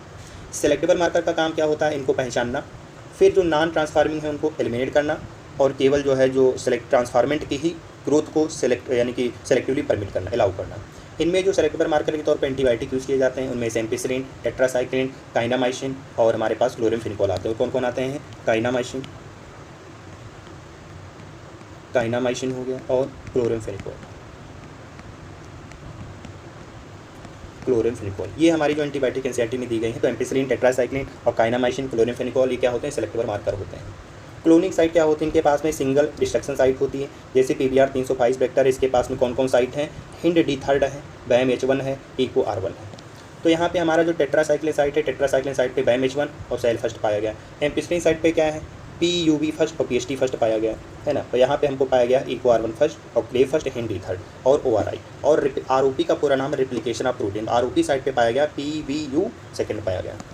इंसर्शनल इनएक्टिवेशन क्या होता है कि जब जीन को एंटीबायोटिक रेजिस्टेंस साइट पे जब इंट्रोड्यूस कर दिया जाता है तो बीटा गैलेक्टोसाइडेज जीन क्या हो जाता है? इनएक्टिव हो जाता है। क्यों? क्योंकि अब वो जो है काम नहीं कर पाएगा। काम कैसे नहीं करेगा? वो कोई कॉलोनी नहीं बनाएगा। अगर वो नॉन ट्रांसफॉर्मेंट होता तो ब्लू कॉलोनी बनाता है ना। अगर ये ट्रांसफॉर्मेंट हो गया है तो वाइट कॉलोनी की कोई भी कलर प्रोड्यूस नहीं करेगा। क्यों? क्योंकि जो बीटा गैलेक्टोसाइडेज एंजाइम है वो अब इनएक्टिव हो गया। इसी को बोला जाता है इनएक्टिव इंसर्शनल, यानी कि इंसर्शनल इनएक्टिवेशन। तो इसमें हम प्लांट और एनिमल में वेक्टर के तौर पे यूज़ करते हैं। प्लांट में करते हैं एग्रोबैक्टीरियम ट्यूबिफिशियंस। इसके पास में TI प्लाज्मिड होता है, इसको बोलते हैं ट्यूमर इंड्यूसिंग प्लाज्मिड। ये प्लांट के लिए यूज़ किया जाता है। कुछ सेवरल डाइकोट प्लांट होते हैं जो क्या करते हैं? इस छोटे से स्मॉलर पीस ऑफ DNA को डिलीवर करने का काम करते हैं। रेट्रोवायरस जो है एनिमल में जीन को डिलीवर करने के तौर पर यूज़ किया जाता है। कॉम्पिटेंट सेल्स क्या होती हैं? DNA जो हाइड्रोफिलिक होता है, ये मेम्ब्रेन के थ्रू डायरेक्ट पास नहीं कर सकता। DNA हाइड्रोफिलिक होने की वजह से ये मेम्ब्रेन से डायरेक्ट पास नहीं कर सकता। तो इस वजह से बैक्टीरिया को कॉम्पिटेंट बनाया जाता है। पहले उसको कैल्शियम आयन से ट्रीट किया जाता है, फिर हीट शॉक दिया जाता है 42 डिग्री सेल्सियस टेम्परेचर पे। हीट शॉक जब दिया जाता है उसके ये तो तरीका हो गया। दूसरा तरीका आता है माइक्रो इंजेक्शन, जो एनिमल सेल के न्यूक्लियस में डायरेक्ट इंजेक्ट कर दिया जाता है फॉरेन DNA में। जीन गन या बायोलॉजिस्टिक गन जो प्लांट सेल में यूज़ किया जाता है। डिसॉर्म पैथोजन वेक्टर भी होते हैं, ठीक है। ये हमारी जो टेक्निक दिखाई गई है इसको बोलते हैं हमको स्पूल। ये हमारी क्या है? स्पूलिंग है। ये कौन सी टेक्निक है? स्पूलिंग है। इसमें हम क्या करते हैं? चिल्ड एथेनॉल यूज़ करते हैं। इसमें जो है चिल्ड एथेनॉल का यूज़ किया जाता है DNA के सेपरेशन के लिए, है ना। तब देखते हैं isolation of DNA। Isolation of DNA, तो आइसोलेशन ऑफ DNA में एंजाइम कौन कौन यूज होता है? लाइसोजाइम बैक्टीरिया के लिए, सेलिडोजेज प्लांट के लिए, काइटिनेजेज फंजाई के लिए। ये उसकी सेल वॉल को डाइजेस्ट करने वाले एंजाइम है। RNA को हटाने के लिए हम राइबोन्यूक्लियोटाइड यूज़ करते हैं। प्रोटीन को हटाने के लिए प्रोटीजेज यूज़ करते हैं। DNA को प्रेसिपिटेट कराते हैं चिल्ड एथेनॉल का यूज़ करके, जिससे क्या होता है? DNA हमको थ्रेड जैसा दिखाई देने लगता है। DNA को कट करते हैं, स्पेसिफिक साइट पे कट करते हैं, जिसमें रिस्ट्रक्शन एंजाइम का यूज़ किया जाता है। वेक्टर को भी कट करता है और जीन ऑफ इंटरेस्ट को भी सेम कट करता है, जिसकी वजह से हमको कैसे एंड मिलते हैं? स्टिकी एंड मिल जाते हैं, है ना। तो ये कहता है अगर हम सेम एंजाइम का यूज़ करते हैं तो हमको सेम स्टिकी एंड मिलते हैं और DNA लाइगेज की मदद से उनको हम जोड़ देते हैं, ठीक है। अब यहाँ पे क्या? Recognition to be amplify. तो सबसे पहले इसमें 3 स्टेप होती हैं। PCR में डीनेचुरेशन होता है पहला स्टेप, फिर होता है एनिलिंग होता है दूसरा स्टेप, फिर तीसरे स्टेप में आता है एक्सटेंशन आता है, ठीक है। अब यहाँ पर दूसरे स्टेप में यानी एनिलिंग में ही प्राइमर का 2 प्राइमर के सेट होते हैं, यहाँ पे जुड़ते हैं और DNA पॉलीमरेज जो है टैग पॉलीमरेज क्या करेगा? डीऑक्सी न्यूक्लियोटाइड को लाके जोड़ता है। और यहाँ पे बोला 30 साइकिल से 1 बिलियन कॉपी बन जाती है, ठीक। 30 साइकिल से 1 बिलियन कॉपी बन जाती हैं। तो यहाँ पे नंबर ऑफ कॉपी का फार्मूला एक है। नंबर ऑफ कॉपी कितनी बना सकते हैं? 2 की पावर n, ठीक है। 2 की पावर n यहाँ क्या है? Number of cycle. n क्या है? Number of cycle. अगर हम यहाँ पे कर दें 2 की पावर 30 अगर कर देंगे तो ये लगभग जो है 1 बिलियन आ जाएगा, 1 बिलियन कॉपी आ जाएगी। तो इससे हम निकाल सकते हैं किससे? 2 की पावर n। ये 25 में क्वेश्चन पूछा भी गया है। अब देखते हैं PCR का पूरा नाम पॉलीमरेज चेन रिएक्शन होता है। इसमें 2 प्राइमर यूज़ किए जाते हैं, DNA टेम्पलेट यूज़ किया जाता है और थर्मोस्टेबल जो heat stable tag DNA polymerase होता है वो भी यूज़ किया जाता है, जो थर्मस एक्वेटिकस बैक्टीरिया से निकाला गया। इसमें स्टेप क्या है? सबसे पहले क्या होता है? डीनेचुरेशन होता है, फिर एनिलिंग होता है, फिर एक्सटेंशन होता है, ठीक है। इंसर्शन टू द होस्ट में उसको हम क्या करते हैं? इंसर्ट करते हैं। तो सबसे पहले ट्रांसफॉर्मेशन होता है। ट्रांसफॉर्मेशन में क्या होगा? रिकॉम्बिनेंट प्लाज्मिड उसका अपने अंदर ले लेता है। ट्रांसफॉर्म्ड सेल्स क्या होती हैं? एंटीबायोटिक रेजिस्टेंस शो करती हैं प्रॉपर्टी। इनको जो है एंटीबायोटिक मीडियम में ग्रो करने के द्वारा इनको सेलेक्ट किया जाता है, कौन ग्रो किया कौन नहीं ग्रो किया। तो जो फॉरेन जीन है वो हमारा रिकॉम्बिनेंट प्रोटीन बनाता है। स्मॉल स्केल पे उसको हम फ्लास्क कल्चर में करते हैं, है ना। स्मॉल स्केल पे हम करते हैं फ्लास्क कल्चर में और लार्ज स्केल पे हम बायोरिएक्टर में करते हैं। बायोरिएक्टर लार्ज बहुत बड़ी बड़ी वेसल्स होती हैं जिनकी प्रोडक्टिविटी हम लार्ज पैमाने पे करते हैं। इसकी वॉल्यूम होता है 100 से 1000 लीटर तक हो सकता है। ये 2 तरीके के होते हैं, स्टार्ड बायो टैंक रिएक्टर और स्पार्ज विद एयर। इनमें कंपोनेंट कौन कौन होते हैं? एजिटेटर सिस्टम होता है, ऑक्सीजन पीएच कंट्रोल सिस्टम है, टेम्परेचर कंट्रोल सिस्टम है और सैंपलिंग पोर्ट सिस्टम होता है। अब इसमें आती है down stream processing. Down stream processing में स्टेप होते हैं प्यूरिफिकेशन और सेपरेशन। प्यूरिफिकेशन और सेपरेशन 2 स्टेप आती हैं डाउनस्ट्रीम प्रोसेसिंग में, और हम जिससे हम प्रोडक्ट का फार्मुलेशन करते हैं। इसको पहले हम क्वालिटी कंट्रोल और क्लिनिकल ट्रायल करते हैं ड्रग्स का, उसके बाद में मार्केट में इसको हम उतारते हैं। अब देखते हैं application, biotechnology and its application. तो बायोटेक्नोलॉजी क्या है, इसमें हम जेनेटिकली मॉडिफाइड ऑर्गेनिज्म को लार्ज स्केल पे यूज़ करते हैं बायोफार्मास्यूटिकल में और बायोलॉजिकल प्रोडक्शन में। इसके 3 की रिसर्च एरिया है। पहला क्या है, बेस्ट कैटलिस्ट जो होता है वो ऑर्गेनिज्म को इम्प्रूव करा देता है, या तो माइक्रोब्स या प्योर एंजाइम के इंप्रूवमेंट के तौर पे काम करता है। दूसरा जो है जेनेटिक इंजीनियरिंग, यानी कि इंजीनियरिंग कंडीशन ऑप्टिमम होनी चाहिए, है ना। और डाउनस्ट्रीम प्रोसेसिंग, ये 3 की हैं इसके रिसर्च एरिया के। डाउनस्ट्रीम इसमें क्या है, इंक्रीज फूड प्रोडक्शन में के मेथड क्या है। सबसे पहले क्या होता है, एग्रोकेमिकल बेस्ड फार्मिंग, ये सब आती हैं। ऑर्गेनिक फार्मिंग, तीसरा है जेनेटिक इंजीनियरिंग क्रॉप्स, ये जो है फूड प्रोडक्शन को बढ़ाने के तरीके हैं। ग्रीन रिवोल्यूशन, ग्रीन रिवोल्यूशन जो है ये फूड की सप्लाई को ट्रिपल कर दिया। ये इनसफिशेंट था इस जब तक ये पॉपुलेशन के लिए इनसफिशेंट था। बाद में क्या हुआ, जब ग्रीन रिवोल्यूशन आया तो फूड की सप्लाई को लगभग 3 गुना बढ़ा दिया। केमिकल बेस्ड फार्मिंग की लिमिटेशन क्या है, ये पहली बात तो हाई कॉस्ट होता है, दूसरा क्या है एनवायरनमेंट को अफेक्ट करता है। टिश्यू कल्चर, टिश्यू कल्चर में आता है जो ग्रोविंग प्लांट होता है न्यूट्रेंट मीडिया में, उसके पास एक कैपेबिलिटी होती है जो टोटल प्लांट को बना दे, उस कैपेबिलिटी को बोलते हैं टोटिपोटेंसी। न्यूट्रिएंट के तौर पे आते हैं सुक्रोज, सॉल्ट, विटामिन, हार्मोन में ऑक्सीजन और साइटोकाइनिन यूज़ करते हैं, जिससे हम माइक्रो प्रोपोगेशन से बहुत सारे हज़ारों की संख्या में आइडेंटिकल प्लांट बनाते हैं, जिनको हम सोमा क्लोन्स बोलते हैं। जिसमें एग्जाम्पल आते हैं बनाना, एप्पल और टोमेटो।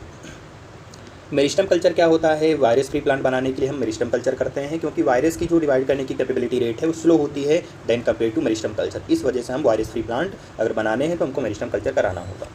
इसमें जो है बनाना, शुगर केन, पोटैटो आ गए। सोमैटिक हाइब्रिडाइजेशन में क्या होता है, प्रोटोप्लास्ट का फ्यूजन कराते हैं जिससे सोमैटिक हाइब्रिड बनते हैं। एक बनाया गया सोमैटिक हाइब्रिड से बनाया गया है जिसका नाम टोमेटो है, जो टोमेटो और पोटैटो का मिक्सचर है ना। जेनेटिकली मॉडिफाइड ऑर्गेनिज्म यानी कि GMO, ये आर्टिफिशियल जीन मॉडिफिकेशन वाले ऑर्गेनिज्म होते हैं। इनका फ़ायदा क्या है, ये एबायोटिक स्ट्रेस को टॉलरेंस बढ़ा देते हैं, जैसे ड्रॉट, सैलिनिटी, पेस्ट से रेजिस्टेंस बनाते हैं, पोस्ट हार्वेस्ट लॉसेस को कम करते हैं, मिनरल यूजेस को बढ़ा देते हैं, और ये न्यूट्रिएंट को बढ़ा देते हैं, जैसे गोल्डन राइस जो है विटामिन A रिच होता है, ठीक है।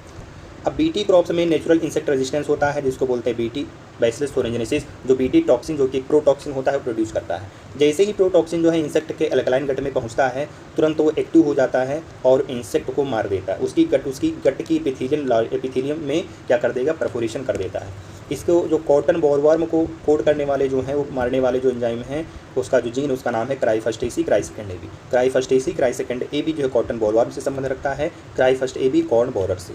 BT क्रॉप्स में BT cotton, BT corn, BT tomato, BT potato बनाए गए हैं। RNA इंटरफेरेंस एक ऐसी टेक्निक होती है जो यूकैरियोट्स में पाई जाती है और क्या करती है, इम्यून सिस्टम को बढ़ाती है उसके, यानी कि ये जो प्रोटेक्ट करती है मिलोडी गाइनी इनकॉग्निसिया, जो कि एक नेमेटोड है जो टोबैको की रूट को इन्फेक्ट करता था, उससे क्या करेगी RNA इंटरफेरेंस टेक्निक, ये उसको रजिस्टर करेगी, प्रोटेक्ट करने का काम करती है। कैसे करती है, ये mRNA साइलेंसिंग करा देती है। mRNA साइलेंसिंग कैसे होगा, कॉम्प्लीमेंट्री डबल स्ट्रैंड RNA का यूज़ करके। साइलेंसिंग mRNA डन करते हैं कॉम्प्लीमेंट्री डबल स्ट्रैंड RNA का यूज़ करके। अब इसमें हम यूज़ करते हैं ताकि चूँकि ये प्लांट है तो प्लांट के लिए बैक्टीरिया होता है एग्रोबैक्टीरियम ट्यूमिफेसियस बैक्टीरिया, इसके पास में प्लाज्मिड है तो हम इसका यूज़ कर सकते हैं। तो एग्रोबैक्टीरियम वेक्टर का यूज़ करके हम क्या करते हैं, sense and anti sense RNA बनाते हैं। फिर sense and anti sense RNA से डबल स्ट्रैंडेड RNA बनाते हैं, तो ये हमारी मैकेनिज्म कहलाती है RNAi, यानी कि RNA इंटरफेरेंस कहलाती है, हमारी RNA इंटरफेरेंस कहलाती है मैकेनिज्म, ठीक है। इसमें नेमेटोड जो है वो स्पेसिफिक जीन एक्सप्रेशन इसका साइलेंस कर दिया जाता है, जिससे जो पैरासाइट होगा वो मर जाता है। बायोटेक्नोलॉजी एप्लीकेशन क्या है, रिकॉम्बिनेंट थेरेपेटिक्स जो है वो लगभग 30 से ज़्यादा जो है ग्लोबली अप्रूव्ड हैं। इंडिया में 12 जो रिकॉम्बिनेंट मेडिसिन है वो मार्केट में अवेलेबल हैं। अब जेनेटिकली इंजीनियरिंग जो इंसुलिन है उसको बोलते हैं प्रो इंसुलिन होता है। अब प्रो इंसुलिन में क्या होगा, A पेप्टाइड होता है हमारा और B पेप्टाइड होता है, तो A और B पेप्टाइड को अलग अलग बनाया जाता है, फिर उसको डाइसल्फाइड लिंकेज से जोड़ दिया जाता है। अब यहाँ पर जो C पेप्टाइड होता है, C पेप्टाइड क्या होती है, ये प्रो इंसुलिन में पाई जाती है। तो जब मेच्योर इंसुलिन बनाई जाती है तो C पेप्टाइड को हटा दिया जाता है। तो क्या बोला, मेच्योर प्रो इंसुलिन जो इंसुलिन में कन्वर्ट किया जाता है तो इसमें क्या होगा, हम C पेप्टाइड को हम हटा देते हैं और जो 2 चैन है A और B इनको डाइसल्फाइड लिंकेज से जोड़ देते हैं। तो प्रो इंसुलिन पहले बनाया जाता है तो उसके पास में एक एक्स्ट्रा C पेप्टाइड चेन होती, बाद में उसको हटा दिया जाता है। जो अर्लियर इंसुलिन है वो पिग या कैटल से एक्सट्रैक्ट की जाती थी, जिससे काफ़ी एलर्जी होती थी। इली लिली कंपनी आई जो 1983 में आई, इसने इंसुलिन को ई कोलाई बैक्टीरिया में बनाया और इसने रिकॉम्बिनेंट DNA टेक्नोलॉजी का यूज़ किया। इसने जो है सेपरेटली A और B जो 2 चेन हैं इंसुलिन में पाई जाती है उनको अलग अलग बनाया, बाद में इसने कंबाइन किया डाइसल्फाइड लिंकेज से उसको जोड़ दिया। तो जो पहली जो मेन रिकॉम्बिनेंट ह्यूमन इंसुलिन थी वो किस कंपनी ने बनाई, जिसका नाम था Eli Lilly company. Gene therapy में क्या होता है, नॉर्मल जीन का इंसर्शन किया जाता है जिससे जेनेटिक डिफेक्ट को सही किया जा सके। पहली जो क्लिनिकल जीन थेरेपी देखी गई वो 1990 में देखी गई। 4 साल की लड़की थी जो एडीए डिफिशिएंसी से सफ़र कर रही थी। एडीए का पूरा नाम होता है एडिनोसिन डीएमिनेज। इसको ट्रीट किया जाता है बोन मैरो ट्रांसप्लांट से ट्रीट किया जाता है, एंजाइम रिप्लेसमेंट थेरेपी से ट्रीट किया जाता है। लेकिन जो जीन थेरेपी का यूज़ करते फाइनली वो कौन है, एम्ब्रियो में, एम्ब्रियोनिक स्टेज में है, एम्ब्रियो स्टेम सेल में क्या कर दिया जाए, डायरेक्ट उस जीन को डाल दिया जाए तो परमानेंट क्योर होता है। तो not permanent unless permanent cure तब तक नहीं था जब तक जो है एम्ब्रियोनिक स्टेम सेल में उसको नहीं, उस जीन को डाला गया, एडीए जीन को नहीं डाला गया। तो जीन थेरेपी के लिए हम यूज़ करते हैं रेट्रोवायरस वेक्टर। क्यों? क्योंकि जीन थेरेपी एनिमल में करते हैं, ह्यूमन में करते हैं, और जो ह्यूमन में करते हैं तो रेट्रोवायरस का यूज़ किया जाता है। फिर आता है मॉलिक्यूलर डायग्नोसिस। मॉलिक्यूलर डायग्नोसिस में जो कन्वेंशनल टेस्ट होते हैं ये सिम्टम्स अपीयर होने के बाद इनको डिटेक्ट किया जाता है। तो बायोटिक टेस्ट जो होते हैं डिटेक्ट करते हैं अर्लियर। कन्वेंशनल टेस्ट होते हैं सिम्टम्स अपीयर होने के बाद डिटेक्ट होते हैं, और बायोटिक टेस्ट क्या करते हैं, पहले सिम्टम्स अपीयर होने से पहले ही पहचान लिया जाता है। तो जो बायोटिक टेस्ट होते हैं इनमें पीसीआर, एलिसा और डीएनए आरएनए प्रोब्स आते हैं। तो पीसीआर में हम पैथोजन डीएनए को एम्प्लीफाई करते हैं, एलिसा में एंटीजन एंटीबॉडी इंटरेक्शन देखा जाता है, और डीएनए आरएनए प्रोब में हम आर्टो रेडियोग्राफी के द्वारा हम कन्फर्म करते हैं। ठीक है। ट्रांसजेनिक जो एनिमल हैं, ऐसे एनिमल जो फॉरेन जीन के साथ में हों तो उनको बोलते हैं ट्रांसजेनिक एनिमल, यानी ऐसे एनिमल जिनमें हम फॉरेन जीन को इंट्रोड्यूस कर दिया गया हो वो क्या होते हैं, ट्रांसजेनिक एनिमल होते हैं। ट्रांसजेनिक एनिमल के तौर पे रैट, पिग्स, काऊ, माइस का यूज़ किया जाता है। जिनमें अभी तक जितने भी ट्रांसजेनिक एनिमल हैं जिनमें सबसे ज़्यादा 95% लगभग एनिमल में माइस सबसे ज़्यादा यूज़ किया जाता है। माइस जो लगभग 95% यूज़ किया जाता है। ठीक है। और ट्रांसजेनिक एनिमल का यूज़ करने का यूज़ में लाने का कारण क्या है कि इसकी हम फिजियोलॉजी को पढ़ सकते हैं। जैसे ग्रोथ फैक्टर में इंसुलिन लाइक फैक्टर कैसे ग्रो कर रहा है। डिजीज मॉडल में cancer, cystic fibrosis, rheumatoid arthritis और अल्जाइमर डिजीज़, ये ट्रांसजेनिक मॉडल हैं। बायोफार्मास्यूटिकल में अल्फा-1 एंटीट्रिप्सिन जो एम्फाइसीमा के ट्रीटमेंट में यूज़ किया जाता है। ह्यूमन प्रोटीन रिच जो है ये रोजी काऊ में कब आई, 1997 में जो जिसने क्या किया, ह्यूमन लैक्ट एल्बुमिन को प्रोड्यूस किया। इसके पास में कितना होता है, 2.4 ग्राम पर लीटर, 2.4 ग्राम पर लीटर होता है। तो ह्यूमन प्रोटीन रिच मिल्क कौन है, ह्यूमन प्रोटीन रिच मिल्क जो है रोजी काऊ से बनाया गया 1997 में, जो ह्यूमन अल्फ़ा लैक्टोबिनिन प्रोटीन रखती है, जिसमें इसके 1 लीटर दूध में लगभग 2.4 ग्राम प्रोटीन पाई जाती है। वैक्सीन या टॉक्सिसिटी टेस्टिंग के तौर पे हम ट्रांसजेनिक माइस का यूज़ करते हैं। ट्रांसजेनिक माइस का यूज़ किया गया पोलियो वैक्सीन के लिए, है ना। और क्या कहते हैं, एथिकल इशू और बायोपायरेसी, जीईएसी का पूरा नाम जेनेटिकली इंजीनियरिंग अप्रूवल कमेटी। ये क्या करता है, जेनेटिकली मॉडिफाई ऑर्गेनिज्म इनका सबका यूज इंडिया में करने के लिए अनुमति देता है, और ये भी बताता है कि किस पे हमको अप्रूवल करना है, किस पे एक्सपेरिमेंट करना है, किस पे नहीं करना है। अब क्या कह रहा है कि इंडिया में केवल अकेले 2 लाख वैरायटी जो है राइस की हैं, और 27 डॉक्यूमेंट वैरायटी हैं बासमती की जो कि इंडिया में ग्रो की जाती हैं।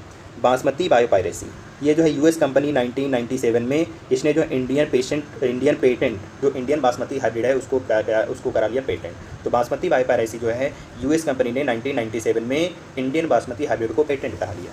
बायोपायरेसी क्या होता है, बायो रिसर्चेज या ट्रेडिशनल नॉलेज बिना उसकी अनुमति के, बिना अनुमति के मल्टीनेशनल कंपनियां जो हैं उसके प्रोडक्ट को एक्सप्लोर करना यानी उसको बेचना, ये सब उसको क्या है, बायोपायरेसी है। बायोपायरेसी यानी कि इलीगल चोरी। इंडिया पेटेंट जो है बाद में अमेंड किया गया कि ये सारी चीज़ें एक्सप्लोटेशन को इसके रिसोर्सेज को कम किया जा सके, जिनमें नीम और टर्मिक भी आ जाती हैं, सब चीज़ें हैं। तो चलिए हम लोगों ने बायोटेक और ह्यूमन हेल्थ वाली 2 यूनिट खत्म कर लिए। देखते हैं last unit ecology, organism and population.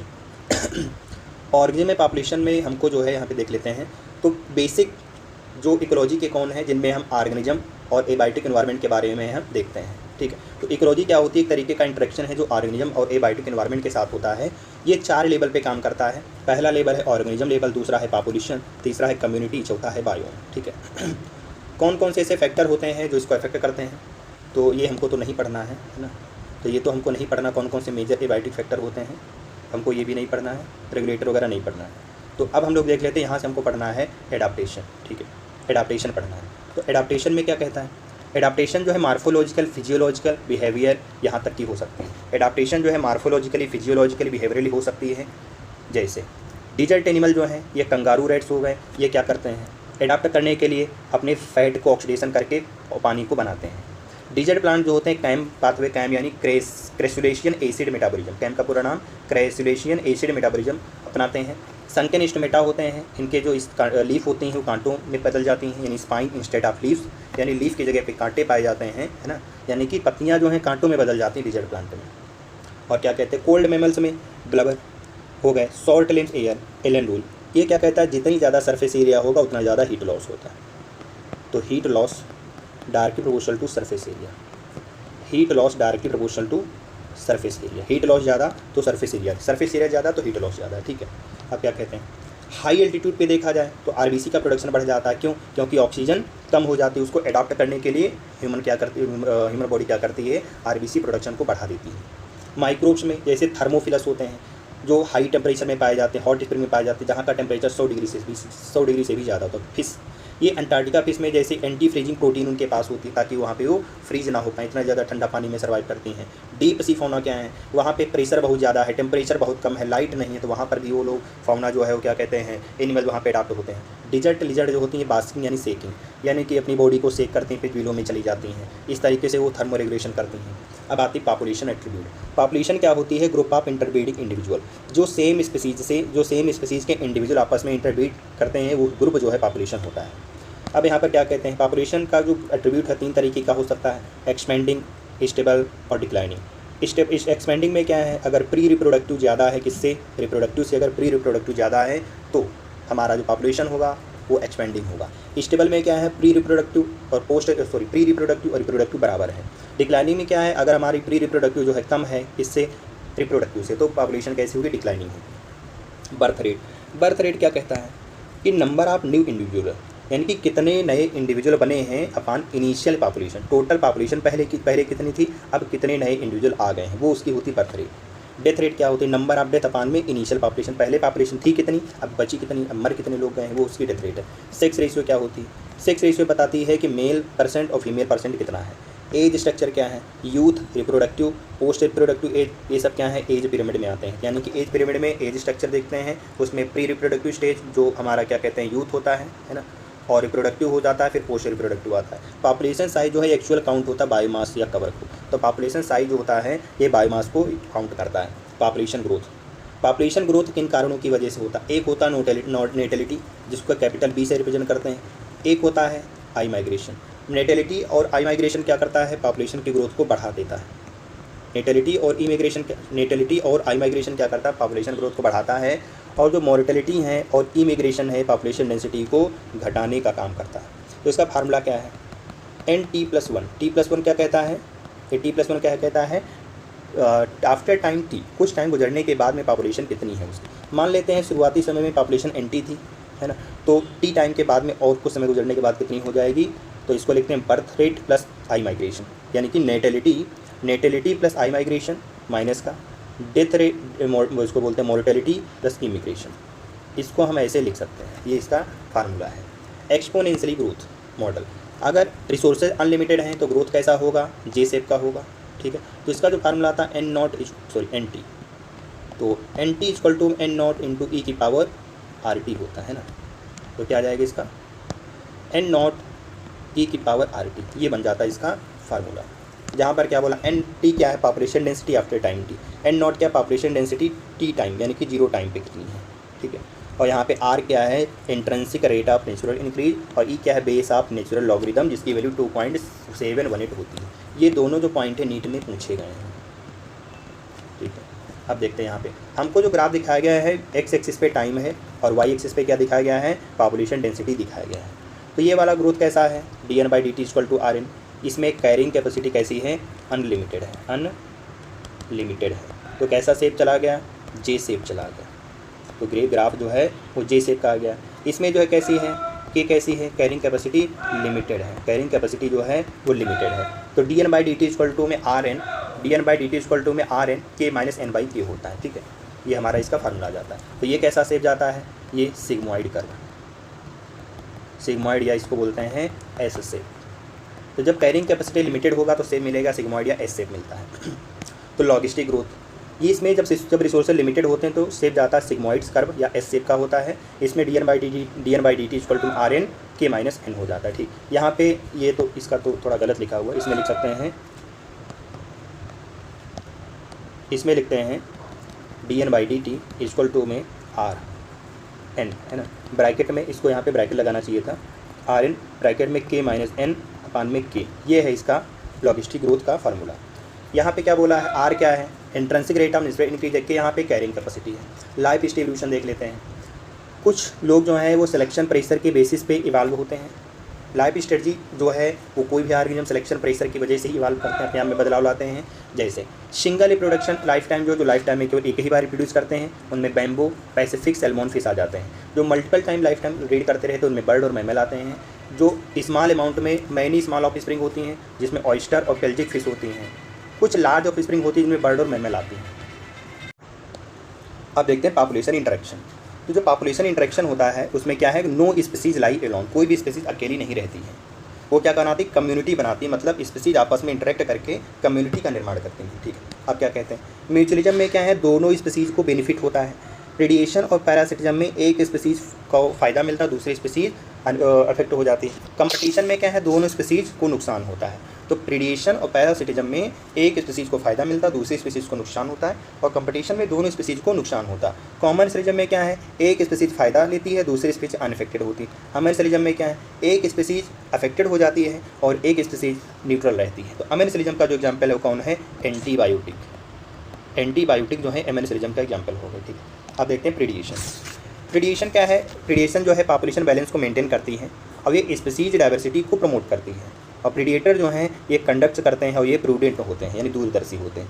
Pray difference क्या है, प्रिकली पियर कैक्टर जो है ये कैक्टस फीडिंग प्रेडिएटर मॉथ को क्या करता है, कंट्रोल करता है। प्रिकली पियर कैक्टर जो है ये कैक्टस फीडिंग प्रेडिएटर मॉथ को कंट्रोल करता है। पाइस्टर जो है ये इंटर स्पेसिफिक कंपटीशन को कंट्रोल करता है। कॉमोफ्लॉज में इंसेक्ट फ्रॉग करते हैं। टॉक्सिन में मोनार्क बटरफ्लाई आ जाती है। थॉर्न में कैक्टस और केसी आ जाती है। केमिकल डिफेंस में निकोटीन, क्विनीन, ओपियम, कैफीन और Calotropis.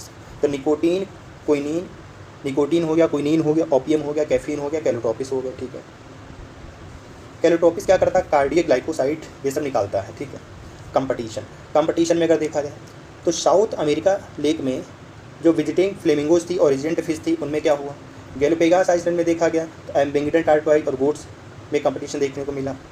Cornell elegant field experiment में रॉक सी कोस्ट पे स्कॉटलैंड में बैलेनस और कैथामेलिस स्पीसीज में देखा गया कंपटीशन।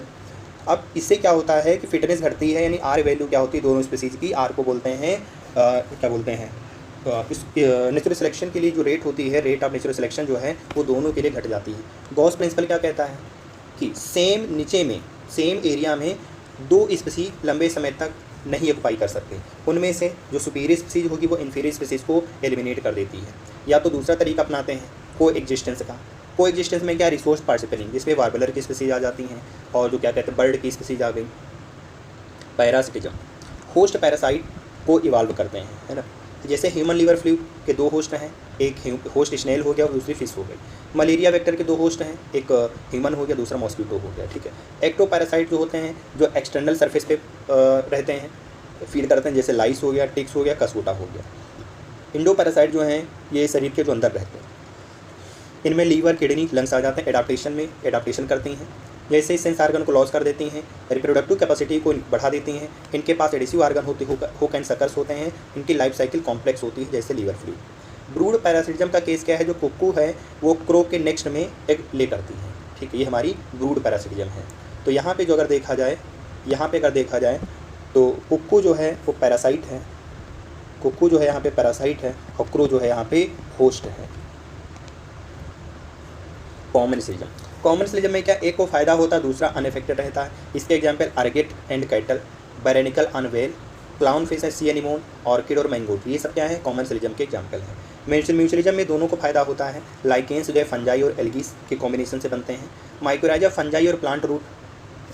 ठीक है, फिग एंड वाइस को जो है पॉलिनेशन में म्यूचुअलिज्म शो करते हैं। ऑफ्री ऑर्किड क्या करता है, फीमेल बी जो कि मिमिक्री करता है। ऑफ्रेज ऑर्किड जो है फीमेल बी की मिमिक्री करता है, इसको बोलते हैं सेक्सुअल डिसिट। ये हम लोगों ने ऑर्गेनिज्म एंड पॉपुलेशन कवर कर लिया। अब देखते हैं इकोसिस्टम। तो इकोसिस्टम में क्या है, इकोसिस्टम क्या है, ये नेचर की फंक्शनल यूनिट होती है। इनमें बायोटिक और एबायोटिक के साथ में कोई भी स्पीसीज क्या करती है, इंटरेक्ट करती है। तो इकोसिस्टम की फंक्शनल यूनिट कौन, फंक्शनल यूनिट किसकी है, इकोसिस्टम नेचर की। तो नेचर की फंक्शनल यूनिट कौन, इकोसिस्टम। ये इकोसिस्टम जो है एबायोटिक और एबायोटिक इंटरेक्शन भी होता है इसमें, ठीक है। अब इसका साइज वेरी कर सकता है, ये पॉन्ड से लेके फॉरेस्ट तक हो सकते हैं, पूरा का पूरा बायोस्फीयर हो सकता है, यहाँ तक कि पूरा का पूरा एक लार्जर ग्लोबल सिस्टम जो है इकोसिस्टम को रिप्रेजेंट करता है। तो इसके पास दो कैटेगरी होती हैं, एक टेरेस्ट्रियल होता है, दूसरा एक्वेटिक होता है। टेरेस्ट्रियल में फॉरेस्ट डिजर्ट आते हैं, एक्वेटिक में पॉन्ड, रिवर, सी और यूसरीज आती हैं। मैन मेड इकोसिस्टम होते हैं जिनमें क्रॉप फील्ड और एक्वेरियम आते हैं। इकोसिस्टम स्ट्रक्चर में कौन कौन होता है, स्पीसीज का कंपोजिशन आता है, स्ट्रेटिफिकेशन होता है। स्ट्रेटिफिकेशन क्या, वर्टिकल डिस्ट्रीब्यूशन। तो सबसे टॉप पे कौन होगा, ट्री होगा, फिर श्रब होगा, फिर हर्ब होता है। हर्ब सबसे बॉटम पे होते हैं, ट्री सबसे टॉप पे होते हैं। यही क्या है इसका स्ट्रेटिफिकेशन। स्ट्रेटिफिकेशन क्या, वर्टिकल डिस्ट्रीब्यूशन जो होता है उसको बोलते हैं हम स्ट्रेटिफिकेशन। इकोसिस्टम के जो फंक्शन क्या है, पहला इसका जो काम होता है प्रोडक्टिविटी, दूसरा डिकम्पोजिशन, तीसरा एनर्जी फ्लो, चौथा न्यूट्रिएंट साइकिल होता है। जैसे पॉन्ड इकोसिस्टम जो है सेल्फ सस्टेन होता है, पॉन्ड इकोसिस्टम जो है ये सेल्फ सस्टेन होता है। एबायोटिक में वाटर, सॉइल, सनलाइट आते हैं। बायोटिक में कौन आते हैं ऑटोट्रॉप में फाइटोप्लैंक्टन, एल्गी आते हैं। कंज्यूमर में जूप्लैंक्टन, फ्री स्विमिंग एनिमल आते हैं। डिकम्पोजर में बैक्टीरिया, फंजाई आ जाते हैं। ये क्या करते हैं, इनऑर्गेनिक मटेरियल को ऑर्गेनिक मटेरियल में कन्वर्ट करते हैं, जिससे अपना एनर्जी लेते हैं और न्यूट्रिएंट साइकिल को, न्यूट्रिएंट की रिसाइकलिंग कराते हैं, ठीक है। ये हो गया हमारा बैक्टीरिया। और एनर्जी का जो फ्लो है यूनिडायरेक्शनल होता है। ये हीट, ये एनर्जी जो होती है हीट लॉस में फॉलो होती है। तो ये किसको फॉलो करता है, follow first law of thermodynamics. First law of thermodynamics को इकोसिस्टम में ये फॉलो करता है। इकोसिस्टम जो है एनर्जी कंजर्वेशन में फर्स्ट लॉ ऑफ थर्मोडायनेमिक्स को फॉलो करता है। फर्स्ट लॉ ऑफ थर्मोडायनेमिक्स किसको फॉलो करता है, प्रोडक्टिविटी क्या है, प्रोडक्टिविटी के लिए सोलर एनर्जी ज़रूरी है ताकि इकोसिस्टम की फंक्शनिंग जब चलती रहे। जो प्राइमरी प्रोडक्शन क्या होता है, ऑर्गेनिक मैटर जो है फोटोसिंथेसिस के द्वारा किसी दिए गए समय में जो बनता है, कि दिए गए समय टाइम इंटरवल में फोटोसिंथेसिस के द्वारा जो ऑर्गेनिक मैटर बनता है उसको हम प्राइमरी प्रोडक्शन बोलते हैं। प्रोडक्टिविटी क्या है कि रेट ऑफ बायोमास के रेट को बोलते हैं प्रोडक्टिविटी। इसकी यूनिट जो है इसकी यूनिट होती है पर ग्राम स्क्वायर और पर ईयर, या किलो कैलोरी पर मीटर स्क्वायर पर ईयर होता है। ये दो तरीके की होती है, एक होता है जीपीपी, एक होता है एनपीपी। जीपीपी का पूरा नाम ग्रास प्राइमरी प्रोडक्टिविटी, जो टोटल फोटोसिंथेटिक से कितना हमको ऑर्गेनिक मटेरियल मिला वो है जीपीपी। और आप क्या कहते हैं, प्लांट भी कुछ यूज करते हैं। तो अगर हम जीपीपी में से रेस्पिरेटरी लॉस अगर हटा दें तो बनता है एनपीपी। तो एनपीपी ही अवेलेबल होता है हर्बीवोर्स टू डिकम्पोजर के लिए, यानी एनपीपी ही अवेलेबल है कंज्यूमर के लिए। सेकेंडरी प्रोडक्टिविटी क्या होती है, जो कंज्यूमर के द्वारा ऑर्गेनिक मैटर बनाया जाता है उसको सेकेंडरी प्रोडक्टिविटी बोलते हैं। अब ये प्रोडक्टिविटी किस पे डिपेंड करती है, प्लांट की स्पीसीज पे, इन्वायरमेंटल फैक्टर पे, न्यूट्रिएंट की अवेलेबिलिटी पे और फोटोसिंथेटिक कैपेसिटी पर। इन चार फैक्टरों पे जो है ये हमारी प्रोडक्टिविटी डिपेंड करती है। पहला प्लांट स्पीसीज, दूसरी इन्वायरमेंटल फैक्टर, तीसरा न्यूट्रिएंट अवेलेबिलिटी, चौथा जो है फोटोसिंथेटिक कैपेसिटी। जो एनुअल एनपीपी जो है बायोस्फीयर की वो 170 बिलियन टन है। ओशियन जो है जो कि 70% एरिया कवर करता है वो केवल 55 बिलियन टन ही प्रोडक्टिविटी देता है एनुअली। अभी हमको दिखाया गया फ्रेगमेंटेशन का स्टेप दिखाया गया है, यानी डिकम्पोजिशन का। तो डिकम्पोजर क्या होते हैं, ऑर्गेनिक मैटर को इनऑर्गेनिक सब्सटेंस में तोड़ने का काम करते हैं, है ना। तो डिकम्पोजर क्या है, ऑर्गेनिक मटेरियल को, ऑर्गेनिक मैटर को इनऑर्गेनिक सब्सटेंस में तोड़ने का काम करते हैं। डेट्राइटस क्या होता है, डेड प्लांट या एनिमल होते हैं। डिकम्पोजिशन के जो स्टेप होते हैं, पहला फ्रेगमेंटेशन, लीचिंग, कैटाबोलिज्म, हिमिफिकेशन, मिनरलाइजेशन। इसमें 5 स्टेप। पहला फ्रेगमेंटेशन में अर्थवर्म के द्वारा उसको तोड़ा जाता है। दूसरा लीचिंग में क्या होता है, वाटर सॉल्वर न्यूट्रिएंट जो हैं वो सॉइल हाइड्रोजन में सेटल डाउन हो जाते हैं। तीसरा है कैटाबोलिज्म में माइक्रोबियल ब्रेकडाउन होता है, किसमें इनऑर्गेनिक मैटर को ऑर्गेनिक में कन्वर्ट किया जाता है फंजाई के द्वारा। तो नेचर में केवल ये 3 ही एग्जिस्ट करते हैं। और ये हिमिफिकेशन और मिनरलाइजेशन जो अवेलेबल नहीं होता है तरीके से। हिमिफिकेशन क्या होता है, ह्यूमस का बनना, जिसमें रेजिडेंट और न्यूट्रिएंट रिच होता है। मिनरलाइजेशन जो है ये ह्यूमस से न्यूट्रिएंट का रिलीज होना। ह्यूमस क्या होता है, डार्क और एमॉर्फस कोलाइडियल कंपाउंड होता है ना। तो ह्यूमस क्या है, डार्क एमॉर्फस कोलाइडियल और डिकम्पोजर होते हैं, जिसमें स्लोली हो सकता है। डिकम्पोजिशन जो है ऑक्सीजन रिक्वायरिंग है, लार्जली ऑक्सीजन रिक्वायरिंग है। तो डिकम्पोजिशन जो प्रोसीजर है ये लार्जली बहुत ज़्यादा इसको ऑक्सीजन चाहिए। ये डिपेंड करता है डिकम्पोजिशन की डेट्राइटस का कंपोजिशन कैसा है। अगर वो लिग्निन रिच है, अगर उसमें लिग्निन ज़्यादा है तो डिकम्पोजिशन स्लो चलेगी। अगर शुगर रिच है तो फास्ट चलती है। और डिपेंड करता है टेम्परेचर और मॉइस्चर पर भी डिपेंड करता है। टेम्परेचर और मॉइस्चर पर भी डिपेंड करता है। अगर वार्म और मॉइस्ट अगर वहाँ की कंडीशन वार्म और मॉइस्ट है तो फास्ट चलती है। और अगर कोल्ड और एनरोबिक है तो कैसे चलेगी, स्लो चलती है, ठीक है। ये हो गया हमारे पास एनर्जी फ्लो। सन जो है ये मेन सोर्स होता है एनर्जी का। एक को छोड़ के अगर हाइड्रोथर्मल वेंट को छोड़ दिया जाए तो सन जो है मेन सोर्स है एनर्जी का हमारे इकोसिस्टम में, हमारे अर्थ के ऊपर। लगभग 50% से भी कम जो सोलर रेडिएशन होता है वो पार होता है, फोटोसिंथेटिकली एक्टिव रेडिएशन। प्लांट जो है पार का लगभग 2 से 10% ही एक्वायर करते हैं। एनर्जी का फ्लो यूनिडायरेक्शनल होता है, 100%, नेवर 100% एफिशिएंट, कभी भी 100% एफिशिएंट नहीं होता। प्रोड्यूसर क्या, प्रोड्यूसर में टेरेस्ट्रियल में प्रोड्यूसर वुडी और हर्बीसेस प्लांट आते हैं, एक्वाटिक में फाइटोप्लैंक्टन एल्गी आते हैं, कंज्यूमर में प्राइमरी जो होते हैं हर्बीवोरस में इंसेक्ट बर्ड मोलस्क आते हैं, सेकेंडरी कार्निवोरस बोलते हैं, टर्सरी टॉप प्रीडेटर होते हैं। डेट्राइटस फूड चेन जो है ये डेड मैटर से शुरू होता है, detritus food chain dead matter से शुरू होता है। इनमें डिकम्पोजर के तौर पर फंजाई और बैक्टीरिया काम करते हैं। डेट्राइटस फूड चेन जो है टेरेस्ट्रियल इकोसिस्टम में होता है, detritus food chain terrestrial ecosystem में होता है, जबकि जो ग्रेजिंग फूड चेन होती है वो एक्वाटिक इकोसिस्टम में होती है। ये ट्रॉपिक लेवल क्या होते हैं, ये फूड चेन में पोजीशन को बताते हैं कि कौन कहाँ लाई करता है। जो पहले ट्रॉपिक लेवल में प्रोड्यूसर, दूसरे में हर्बीवोरस, तीसरे में कार्निवोरस आते हैं। स्टैंडिंग क्रॉप क्या होता है, ये जो बायोमास है ट्रॉपिक लेवल पे जो लिविंग बायोमास होता है ड्राई वेट में, उसको बोलते हैं स्टैंडिंग क्रॉप। ठीक है। 10% लॉग क्या कहता है कि इसमें केवल 10% एनर्जी ही जो है वो नेक्स्ट ट्रॉपिक लेवल में ट्रांसफ़र होती है। इकोलॉजिकल पिरामिड, पिरामिड जो है बताते हैं नंबर, बायोमास और एनर्जी के शेप होते हैं। पिरामिड शेप जो है नंबर, बायोमास और एनर्जी को रिप्रेजेंट करते हैं। बेस जो है प्रोड्यूसर को बताता है, एपेक्स टॉप कंज्यूमर को बताता है। जो नंबर ऑफ पिरामिड हो सकते हैं, ग्रास लैंड में अपराइट होता है, ट्री इकोसिस्टम में इन्वर्टेड होता है। ट्री इकोसिस्टम में केवल इन्वर्टेड है, इन्वर्टेड ट्री इकोसिस्टम में होता है। लेकिन अगर देखा जाए मोस्टली कैसा होता है, मोस्टली कैसा होगा, अपराइट होगा। एनसीईआरटी की लाइन है, मोस्टली जो होता है पिरामिड का शेप जो है अपराइट होता है, चाहे जो भी बायोमास, नंबर, इन सब में एनर्जी का सबका अपराइट होता है। टेरेस्ट्रियल में अपराइट होता है, एक्वाटिक में इन्वर्टेड होगा। कैसे, फाइटोप्लैंक्टन, फाइटोप्लैंक्टन, फिर जूप्लैंक्टन, फिर लार्ज फिशेस। तो इसका कैसा होगा, मास, बायोमास का, यानी कि एक्वाटिक हैबिटेट में जो बायोमास का जो पिरामिड होता है वो इन्वर्टेड होता है, टेरेस्ट्रियल में अपराइट होता है। एनर्जी का जो पिरामिड होता है हमेशा अपराइट होता है। ये एनर्जी का जो फ्लो है यूनिडायरेक्शनल होता है। किस लॉ को फॉलो करता है, थर्मोडायनामिक्स का फर्स्ट लॉ। इसकी लिमिटेशन क्या है पिरामिड के, ये फूड वेब को रिप्रेजेंट नहीं करता, और ये जो है सेप्रोफाइट के उसके लिए कोई जगह नहीं है, और ये सेम स्पीसीज जो है मल्टीपल ट्रॉपिक लेवल पे लाइक करती है। तो ये इसकी लिमिटेशन है। तो पिरामिड की लिमिटेशन कौन है, ये फूड वेब को रिप्रेजेंट नहीं करता, ये फूड साइकिल को करता है। जबकि नेचर में फूड साइकिल एग्जिस्ट नहीं करती, फूड वेब एग्जिस्ट करती है। ये सेप्रोफाइट के लिए कोई भी इसके बारे में नहीं बताया गया है। अब इनमें क्या है कि सेम स्पीसीज जो है एक से ज़्यादा ट्रॉपिक लेवल में लाइक करती है। ये जो डायग्राम दिया गया है ये किसका दिया गया है, ये डायग्राम दिया गया नंबर का, ये पिरामिड ऑफ नंबर का दिया गया, किसमें, ग्रास लैंड इकोसिस्टम में। इसमें देखो केवल 3 टॉप ही कॉर्निवोर्स हैं जो पूरे के पूरे लगभग 6 मिलियन जो हैं ये प्रोड्यूसर पे डिपेंड है। केवल टॉप 3 जो टॉप 3 कॉर्निवोर्स हैं, जो टर्सरी कंज्यूमर 3 हैं, ये क्या है, केवल 6 मिलियन प्राइमरी प्रोड्यूसर पर डिपेंडेंट है, लगभग 6 मिलियन प्लांट पे डिपेंडेंट होते हैं। ये क्वेश्चन इस बार दे सकता है, ये जो है इस बार ये क्वेश्चन देने की संभावनाएं हैं। ठीक है। तो पिरामिड ऑफ नंबर जो है ग्रासलैंड इकोसिस्टम में केवल 3 टॉप कॉर्निवोर्स जो होते हैं इकोसिस्टम में, वो उसका जो प्रोडक्शन है वो किस पे डिपेंड करते हैं, केवल 6 मिलियन प्लांट पे ये डिपेंड करते हैं, टॉप 3 टर्सरी कंज्यूमर। ठीक है। अब देखते हैं यहाँ पे हमको दिखाया गया पिरामिड ऑफ बायोमास।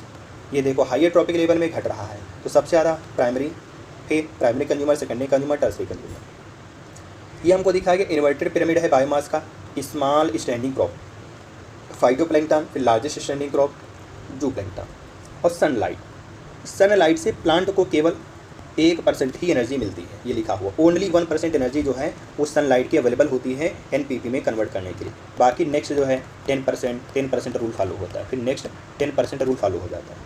ये हमने इकोसिस्टम कंप्लीट कर लिया। अब लास्ट जो हमारा चैप्टर वो कौन है, लास्ट हमारा जो चैप्टर है बायोडाइवर्सिटी एंड कंजर्वेशन, इसको भी खत्म करते हैं। तो हम लोग क्लास 12 की कंप्लीट बायोलॉजी कंप्लीट कर चुके हैं। बायोडाइवर्सिटी क्या कहता है कि अर्थ जो है हमारा घर है, इसमें बहुत ज़्यादा डाइवर्सिटी होती है लाइफ की। जैसे 20,000 स्पीसी एंट की पाई जाती, चींटियों की 3 लाख बीटल्स के हैं, 28,000 मछलियों की होती हैं, 20,000 आर्किड की होती हैं।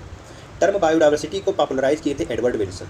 जो टोटल डाइवर्सिटी होती सारे लेवल में वो बायोलॉजिकल ऑर्गेनाइजेशन को बतलाती है ना। बायोलॉजिकल ऑर्गेनाइजेशन के सारे लेवल पे टोटल बायोडाइवर्सिटी देखने को मिल सकती है। बायोडाइवर्सिटी के लेवल कौन, जेनेटिक डाइवर्सिटी, स्पीसीज डाइवर्सिटी और इकोलॉजिकल डाइवर्सिटी। स्पीसीज डाइवर्सिटी में सिंगल स्पीसीज आती हैं। सिंगल स्पीसीज जो होती है हाई डाइवर्सिटी शो करती है किस पे, जेनेटिक लेवल पे। एग्जाम्पल दिया गया राउल्फिया वोमिटोरिया। इसमें रेसरपायर के जो कंटेंट होते हैं वो हिमालय में वेरी करते रहते हैं। ठीक है। इंडिया में 50,000 से ज़्यादा जो राइस की वैरायटी है, 1,000 से ज़्यादा जो है मैंगो की वैरायटी इंडिया में।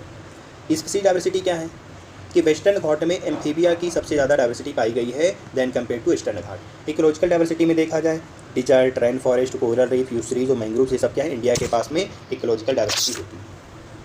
अब क्या कहते हैं, how many species are there on earth and how many in India. Earth पे कितनी स्पीसीज हैं और इंडिया में कितनी देखते हैं। IUCN का पूरा नाम क्या है, international international code for union and conservation of nature and natural resources, ये है IUCN। IUCN 2004 में एक रेड डाटा बुक पब्लिश की थी, जिसमें क्या बताया था कि कौन कौन सी स्पीसीज जो है कितनी इंडेंजर्ड है, कितनी स्पीसीज खोजी जा चुकी हैं। तो लगभग 1.5 मिलियन से ज़्यादा स्पीसीज प्लांट और एनिमल की रिकॉर्डेड है। जो एक्चुअल एस्टिमेट है रॉबर्ट में ने क्या दिया कि 7 मिलियन स्पीसीज अभी खोजी जानी बाकी हैं। ठीक है, टोटल 7 मिलियन स्पीसीज हैं, जिनमें से 1.5 मिलियन ही खोजी गई हैं। 70% स्पीसीज से ज़्यादा जो स्पीसीज है वो एनिमल की हैं, और एनिमल में भी 70% जो है इंसेक्ट हैं, और बाकी बचे हुए प्लांट जो है 22% है। फंजाई जो है फंजाई की स्पीसीज ज़्यादा होती हैं वर्टिब्रेटा से। इंडिया का जो लैंड एरिया है 2.4% है, लेकिन इसकी जो डाइवर्सिटी है वो 8.1% होती है। इसी वजह से ये इंडिया जो है 12 मेगा डाइवर्सिटी कंट्री में आता है। इंडिया में जो 45,000 प्लांट स्पीसीज हैं और 90,000 एनिमल स्पीसीज है। 78% स्पीसीज डिस्कवर्ड है, 78% स्पीसीज डिस्कवर्ड हैं। बायोडाइवर्सिटी जो है ये रिस्क ऑफ एक्सटेंशन भी देखा गया है कैटलॉग में। अब यहाँ पे देखो, यहाँ पे क्या है, सबसे ज़्यादा फिश है। यहाँ पे फिश इसको चलेंगे anti clockwise on the basis of evolution. Fish, फिर एम्फीबिया से रेप्टाइल, रेप्टाइल से बर्ड, बर्ड से मैमल, और इसको चलेंगे हम क्लॉकवाइज। तो ये इंसेक्ट तो सबसे ज़्यादा, इसको याद कर सकते हैं IMCO। ये आई से इंसेक्टा, M से मोलस्का, C से क्रस्टेशिया, O से अदर एनिमल। तो इसको चलते हैं क्लॉकवाइज। और यहाँ पर फंजाई जो है एंजियोस्पर्म से सबसे ज़्यादा है। इधर ये हमको एरिकी दिखाया गया, लाइकेन है, मॉसेज है, ये फर्नल फ्लाई है। अब देखते हैं पैटर्न ऑफ बायोडाइवर्सिटी। तो लैटिट्यूडनल ग्रेडियंट होता है। बायोडाइवर्सिटी जो है ट्रॉपिक्स में सबसे ज़्यादा होती है, और पोल की तरफ जब जाते हैं तो बायोडाइवर्सिटी घटती रहती है। ट्रॉपिक्स में 23.5 डिग्री नॉर्थ से 23.5 डिग्री साउथ तक देखा जाए तो ये हमारा ट्रॉपिक्स में देखा जाएगा, सबसे ज़्यादा है। सबसे ज़्यादा ट्रॉपिक्स में, फिर टेम्परेट में, फिर पोलर रीजन में। ट्रॉपिक्स में 23.5 डिग्री नॉर्थ से 23.5 डिग्री साउथ तक सबसे ज़्यादा, लैटिट्यूडनल ग्रेडियंट में सबसे ज़्यादा स्पीसीज डाइवर्सिटी है, फिर टेम्परेट में, फिर पोलर रीजन में।